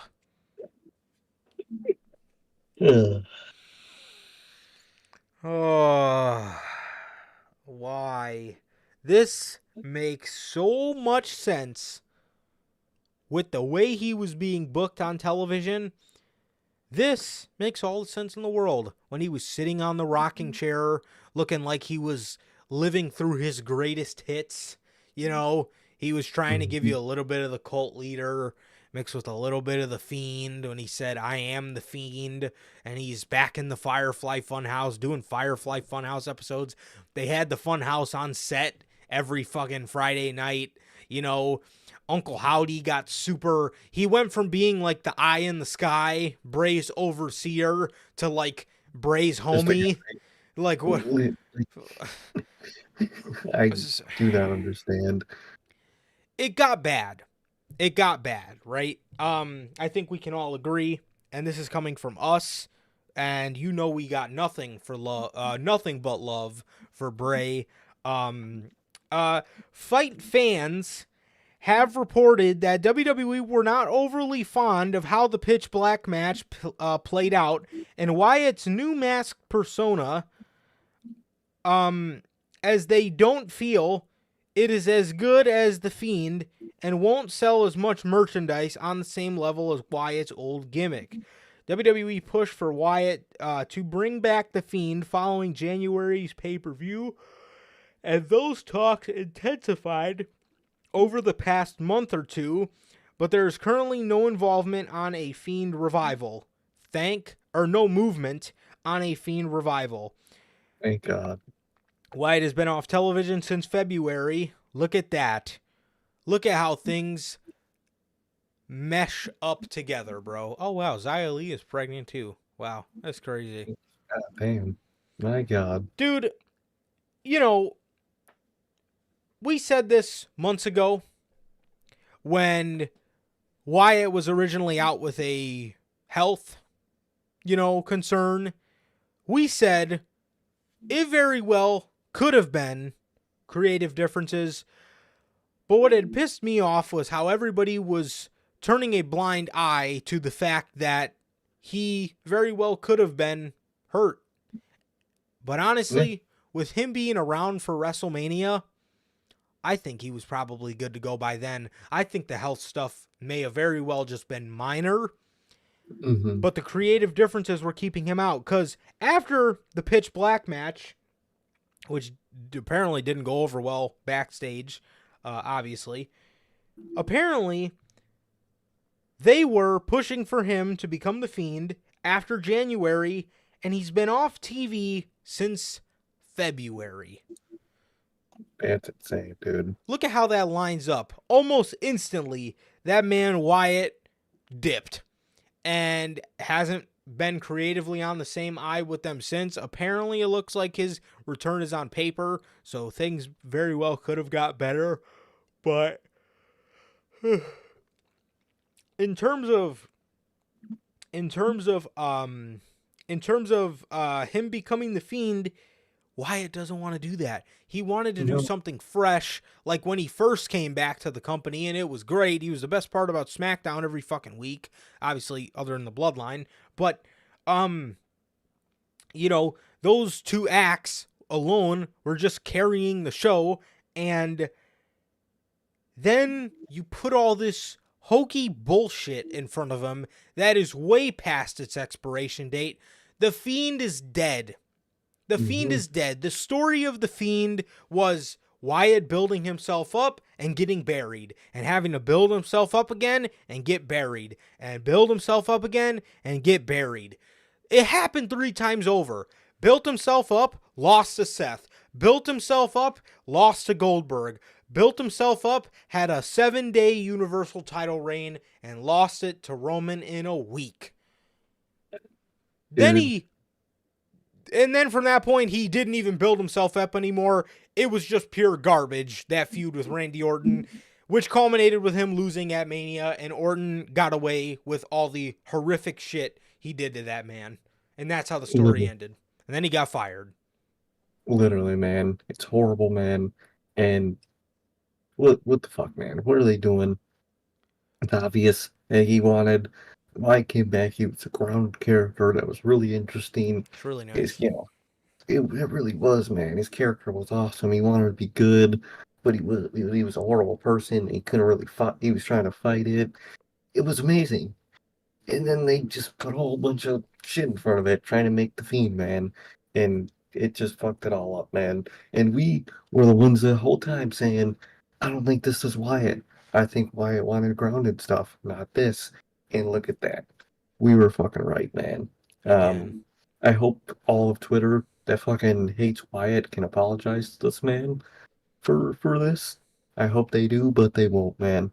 And I just hope that this company isn't killing this man's love for this business, because I think it is. I think it is, man. And it's horrible to see, man, because this man deserves all the praise in the world in this business, and he's got nothing but the opposite. Yeah, unfortunately.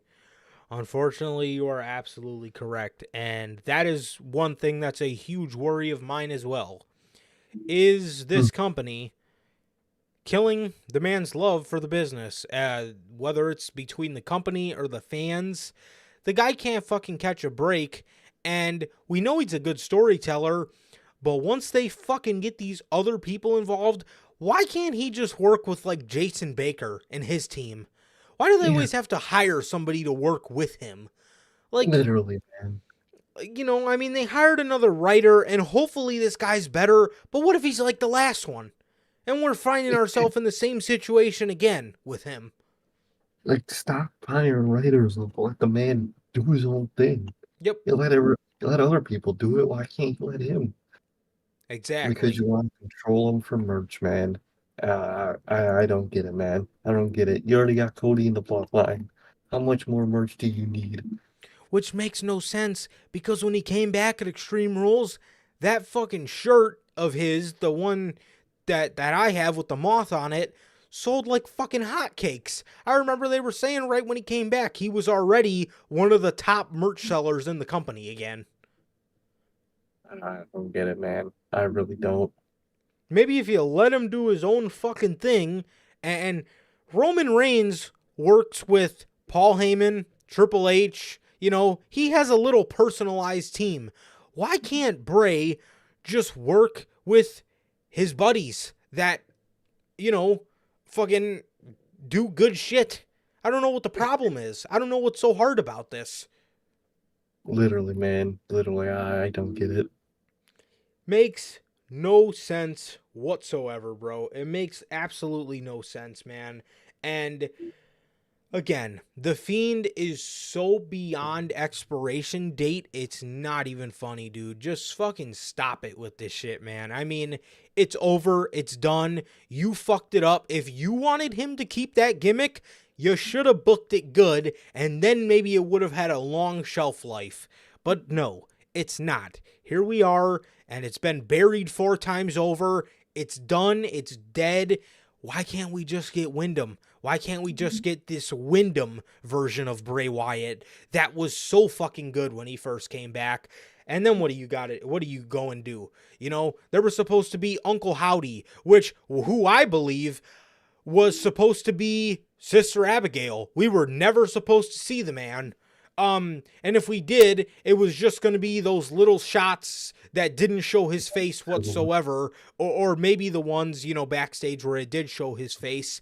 No, Uncle Howdy wasn't supposed to become his fucking homie who's just giving elbow drops. Uncle Howdy's not supposed to be his fucking BFF. Like, what the fuck is that? It makes no fucking sense, man. They fucked it all up, man, and Yeah. I just hope he can come back and be himself this time. Let Wyndham be Wyndham. Wyndham is another guy. I was saying it about the Bloodline a couple of weeks ago, man, that like a lot of people hate on this right now, but dude, it happened with Cena. When Roman Reigns eventually leaves, a lot of people are going to miss him. Dude, when Bray Wyatt, if you guys kill this man's love for this business, I'm telling you, it's going to be twice as bad when he leaves, because his universe, as people like to call it, is anything but shitty, and they just do not put the man in a situation to succeed, and it's not his fault. Everybody wants to go and say, oh, it's not Cody's fault, oh, it's not this guy's fault, it's not his fault, it's not his fault. You ever taken into consideration that it's not Wyndham's fault either? Exactly, man. Exactly. They really don't, man. They just hate this man for no reason. Yeah. And again, you don't like Wyndham, but you like Danhausen, and you like Orange Cassidy, and you like all those fucking guys. Dude, come on, bro. You ask me, they're on the same fucking level. Well, no, but they're on. I put those kind of guys on the level that you pathetic idiots put Bray Wyatt on. That's just how Literally, it is. man. So I'm telling you. the man is beyond creative, and you can easily fucking tell what is him and what's not. With Wyndham, you can absolutely tell when the time has come for that WWE starts putting their dirty fucking fingerprints all over his shit. And you can see it with the shit with the shit we were getting before he left. So Exactly. I don't know, man. I don't know. So yeah, The Fiend coming back. Please, dear God, no. Please, God, no. End it. It ended. Leave it. It's done. It's over with. Can we just get the Wyatt 6? And you fumbled that as well. Vincent and Dutch are on irrelevant ass Ring of Honor. Meanwhile, you could have had them in WWE, a part of the Wyatt 6. Fucking pathetic. Doesn't make sense.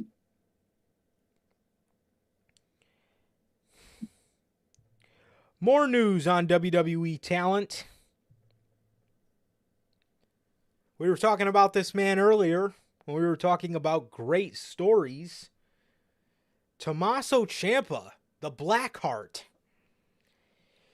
WWE is making plans for Tommaso Ciampa's return. BWE tweeted out several spoilers and notes for WWE Raw this week. The proven WWE insider was also asked about Tommaso Ciampa's return to the ring. To the question, BWE simply tweeted out, soon. Wrestling journalism for you. Soon. Dude, these people need to be stopped. Another fan dug a little deeper and asked when Gargano and Ciampa will reunite as Team DIY so they can chase after the tag team titles. So this brought even more interesting reply that gives the impression Ciampa's return to the ring is imminent. He says, so far, Ciampa being reviewed for clear.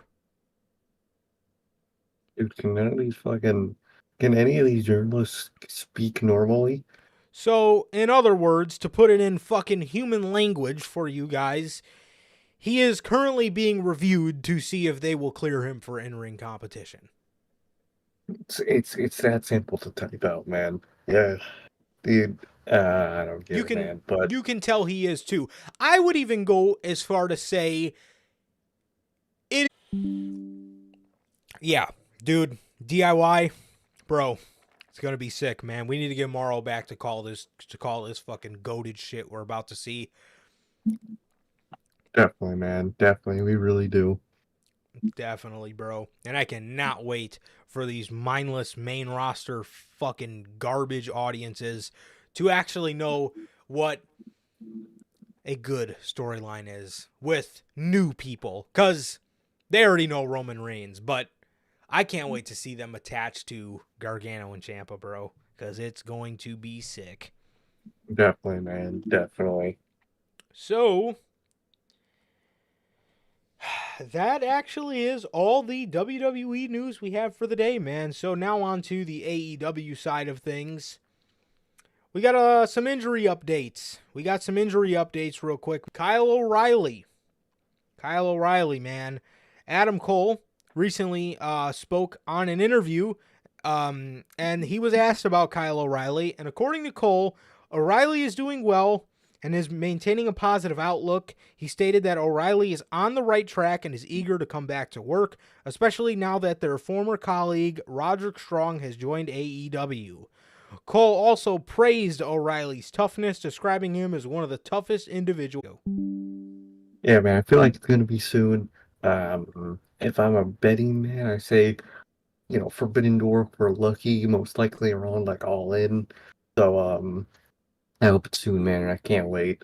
It's gonna be dope, man. And although the fucking fans want him to be replaced by Bandito, please, after Kyle O'Reilly comes back, Oh, bring back fuck. Bobby Fish. Fucking AEW fans, man. Fucking undisputed era with Bandito. Oh man, you guys are on crack, dude. Dude, apparently Holy shit. Bandito is their guy to put in any faction. Because I saw a tweet earlier today, is that he should be in Bullet Club Fucking Gold. what the fuck? Bullet Club Gold. What?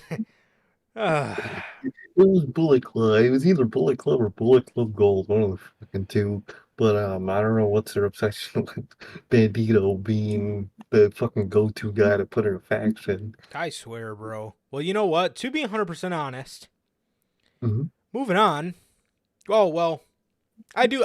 Yes, I wish Kyle a great recovery, man. And when he comes back, we absolutely need to see Bobby Fish come back into the fold as well. I don't give a fuck. Sit down and talk to him. Have his boys slap some sense into him. I don't know what needs to happen, which is crazy because you think Bobby Fish would want to stiff it out to be with his friends. You know, I would think so. I don't know if he wants to come back. I think he was saying he wanted some match not too long ago, but I don't Yeah, know. so let's hope, man. Man can hope. Definitely. But speaking of somebody that I would actually love to see in Bullet Club Gold, and it makes more sense than the faction he's currently in, is the man we're going to talk about next, man. Another injury update. Pac. Dude, how cool would he be in Bullet Club Gold? That would be sick. Him and Jay White, I think, can do really good things together, man. I And think kick so. fucking Ricky out that fucking group. Not Ricky, Juice. Kick his ass out the fucking group, man. But Yeah, he I fucking can't wait. sucks.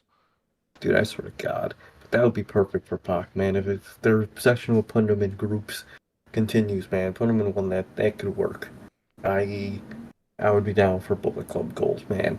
And let's hope he could actually be here when, he returns this time. So Definitely. I hope it's soon. Definitely, bro. So, um, yes, Pac has been out of action due to getting his nose fixed that he was still wrestling on after it was injured to complete the best of 7 series. It has been said he should be back shortly. That's great news for him, and he is really a champ for stiffing that out. And I hope AEW rewards this man for the love of God and get him out of that fucking group, man. Literally, man, please, I never want to see him in Death Triangle ever again. Get him either by himself or a group that matters. Yes, I got so sick and tired of him trying to convince them to not go the way of the hammer. That's as good as storytelling gets in AEW from anybody not named CM Punk, MJF, or the Elite. Apparently. Also, Apparently. Santana is also ready to return soon, according to the Wrestling Observer newsletter. This all depends on if he's going to team with Ortiz again, because I don't really know what AEW would do with a singles Santana. I don't know if they would, to be honest, man. They might just let him go do whatever he wants to do somewhere else, man. So, but let's hope he wants to, reunite again, and that would be pure flames, man. And although I would really want 2.0 that could one day beat FTR. Yeah. Fucking LAX, dude. That's perfect right there. Yes, Proud and Powerful would be great. Proud and Powerful would be They really great. Yeah, they're fantastic. It's just a matter of these guys getting on the same page, man. And I completely understand Santana's frustration because, I mean, look at you know, who's to say he doesn't re-sign and he gets the fucking Stu Grayson effect? We haven't fucking seen Stu Grayson since he signed back. And you would have think, oh, AEW signed him back. Maybe they learned their lesson. Maybe they want to, seize his potential. They want to tap into his potential. And look at where we're sitting. Classic AEW. I was on Dynamite for 2 weeks in a row. Haven't seen the fucking guy since, man. Although we might see him soon because, the Dark Order seemingly are turning heel. So that actually could be very good. So I hope Yes. that actually brings change into everything surrounding them. Definitely, bro. Definitely, man. So, with that, man, according to the Wrestling Observer newsletter as well, arenas that rent both AEW and WWE, WWE has put clauses into its deals that AEW can't run a certain number of shows weeks before or after the WWE show, and also that AEW and the arena can't announce the show or sell tickets until after the WWE show has taken place. I can explain a lot of times where AEW has something coming up and they just don't fucking talk about it. I guess they can't. That is insane. This is one of the most petty and utterly fucking ridiculous clauses I've ever heard. And why are these arenas letting WWE push on them like that? Like, bruh, you what? No. Like, dude, if I was arena, I'd say I don't give a fuck who comes to this arena next and who pays me. But fucking no, you're not gonna dictate that. Dude, I don't get it, man. I really don't. Seriously, I mean, who the fuck are you? You rent the arena from me. Who the Yeah. fuck are you to tell me who I can rent and not rent when I cannot rent the fucking arena out to a company? What the fuck? Exactly, man. And how scared do you look? You, you're just admitting by having that as a contract that you just are just scared of AEW and what they could eventually catch up to you in those arenas. Like, dude, that's the most petty, sad shit in the world. Which that's the kicker in all this. You didn't do this in 2021, but you're doing this now? Like, what? I don't get it, man. I really don't. I don't understand. Which is absolutely hilarious because in the Chicago venue, AEW has went to three venues in the Chicago area. Well, one Schaumburg, but still Chicagoland area, right? Mm-hmm. The other one is Wintrust in the United Center. You want to know how many fucking venues WWE goes to in Chicago for live television? One. Allstate Arena, Which, I mean, granted, it's a nice arena. What? It makes no Little fucking lame. sense, man. That is the most ridiculous clause I've ever heard in my entire life. Who the fuck are they to tell an arena who and when they can rent their arena out to? Huh? Like, what? Makes no sense whatsoever. So,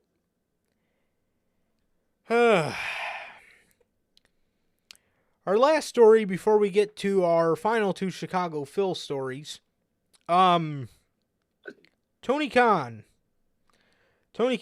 and more specifically, streaming in AEW.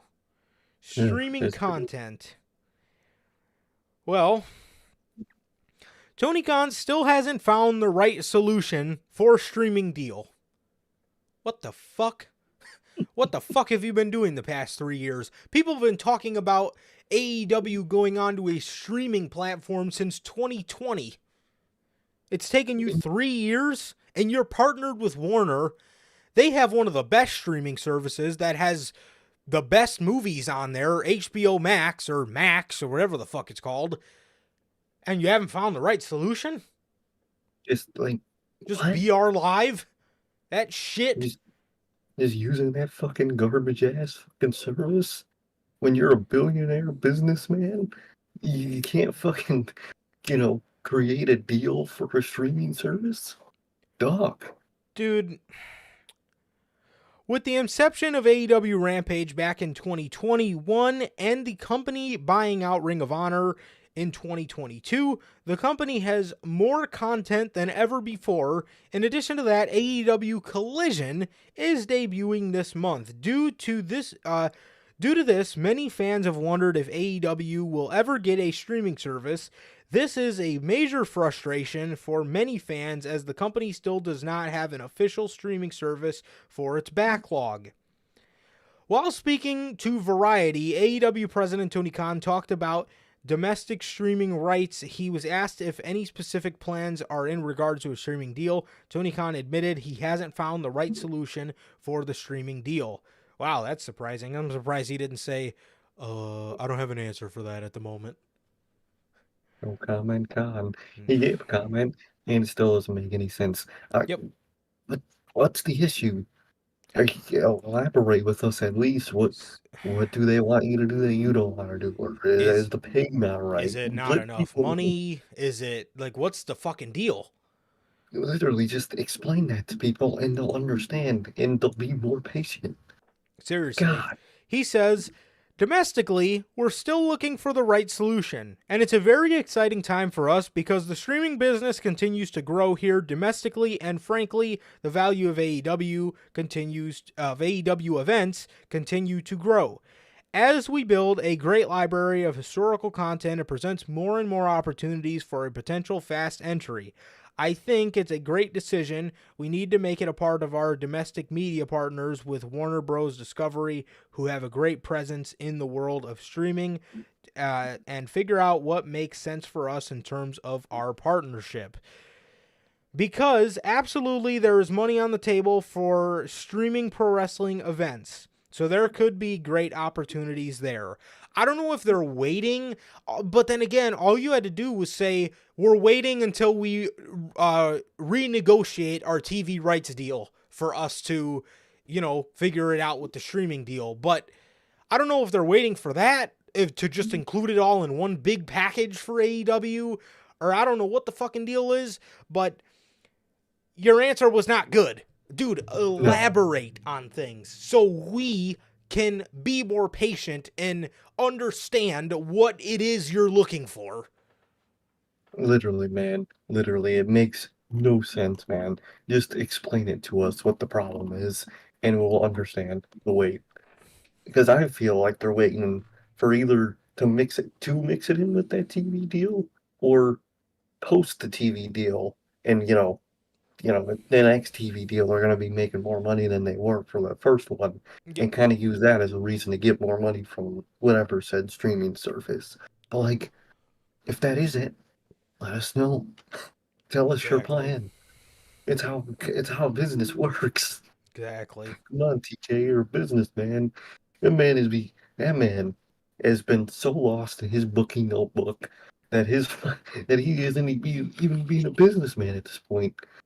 Like, dude, you're the CEO. You're not just because you're the CEO doesn't mean you have to be head booker. That is fucking him up so much, man.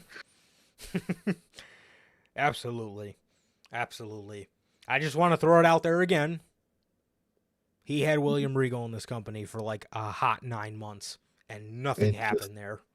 Wow. literally, he didn't have him do anything creatively backstage. Like, dude, Wow. come on. That What? means And this man walked past you every fucking Wednesday to walk out that curtain, and you never asked him. Ooh, rough. literally, never even, hey man, you think this is good? Hey, nothing. Just let him walk past. It's just writing in his fucking notebook. God So, damn. our final two stories for today, man. Yeah, but the moral of that story is, dude, they need to pick it up and quick. They really do, man. CM Punk and Ace Steel helping with AEW Collision Creative. Ugh. Yeah, Uh, bringing this man back is a mistake.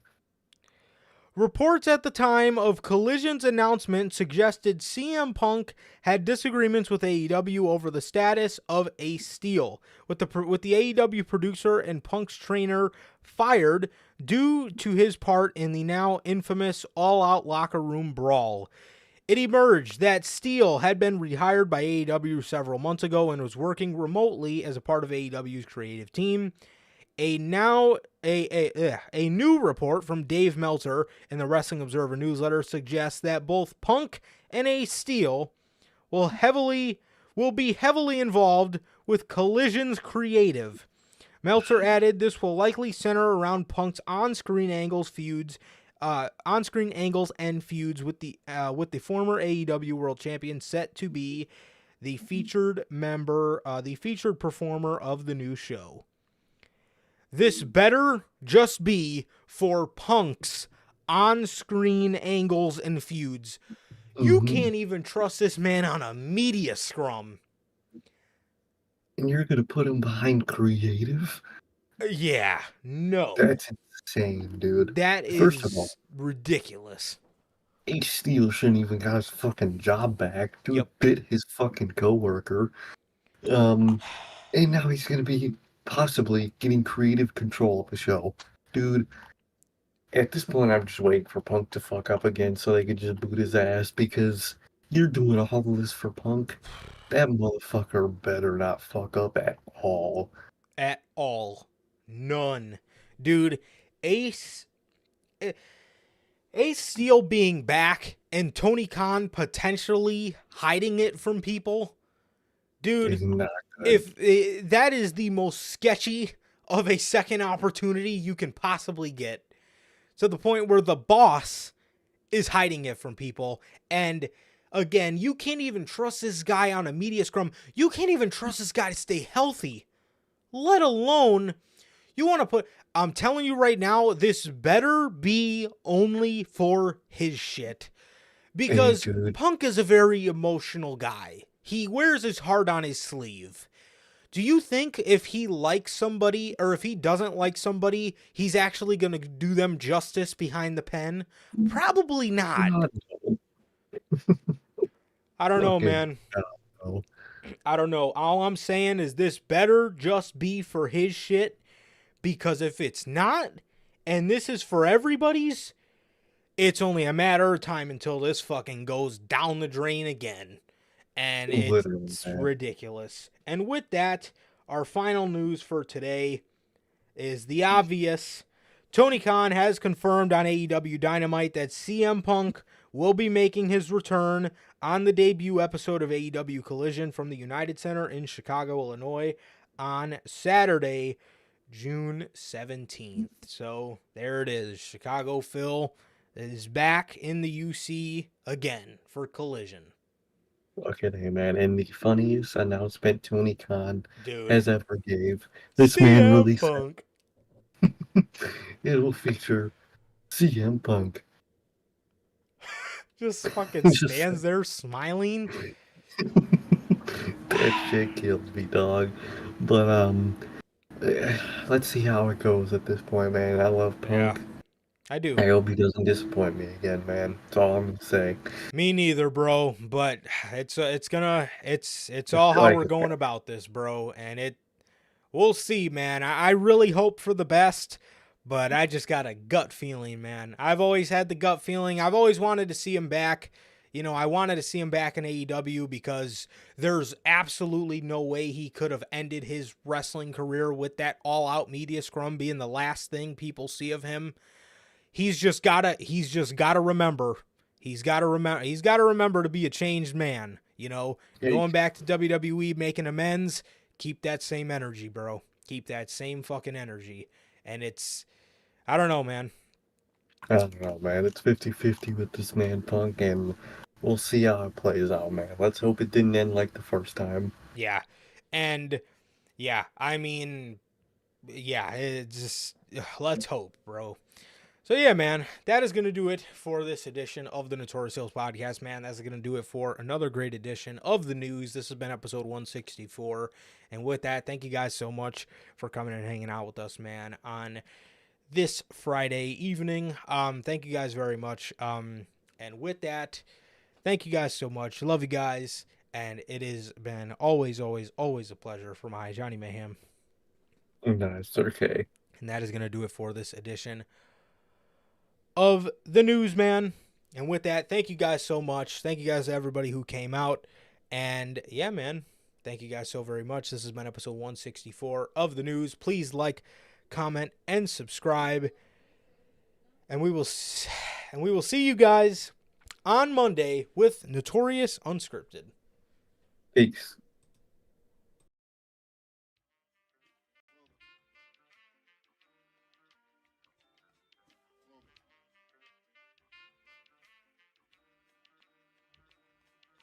I used to get pills on the bitch. Now I throw shields on the dick to stop me from that HIV shit. And niggas know they soft like a Twinkie fillin', playing the villain, prepare for the strap killing. Biggie Smalls is the illest. Your style is played out like Arnold when that what you talking about, Willis? The thrill is gone, the black Frank White is here to excite, throw dick to dice. Bitches are like I'm brainless, guns are like I'm stainless steel. I want the fucking fortune like the wheel. I squeeze cats till my clips is empty, don't tempt me. You don't want the fuck Here I am, I'll be damned if this ain't some shit. Time to spread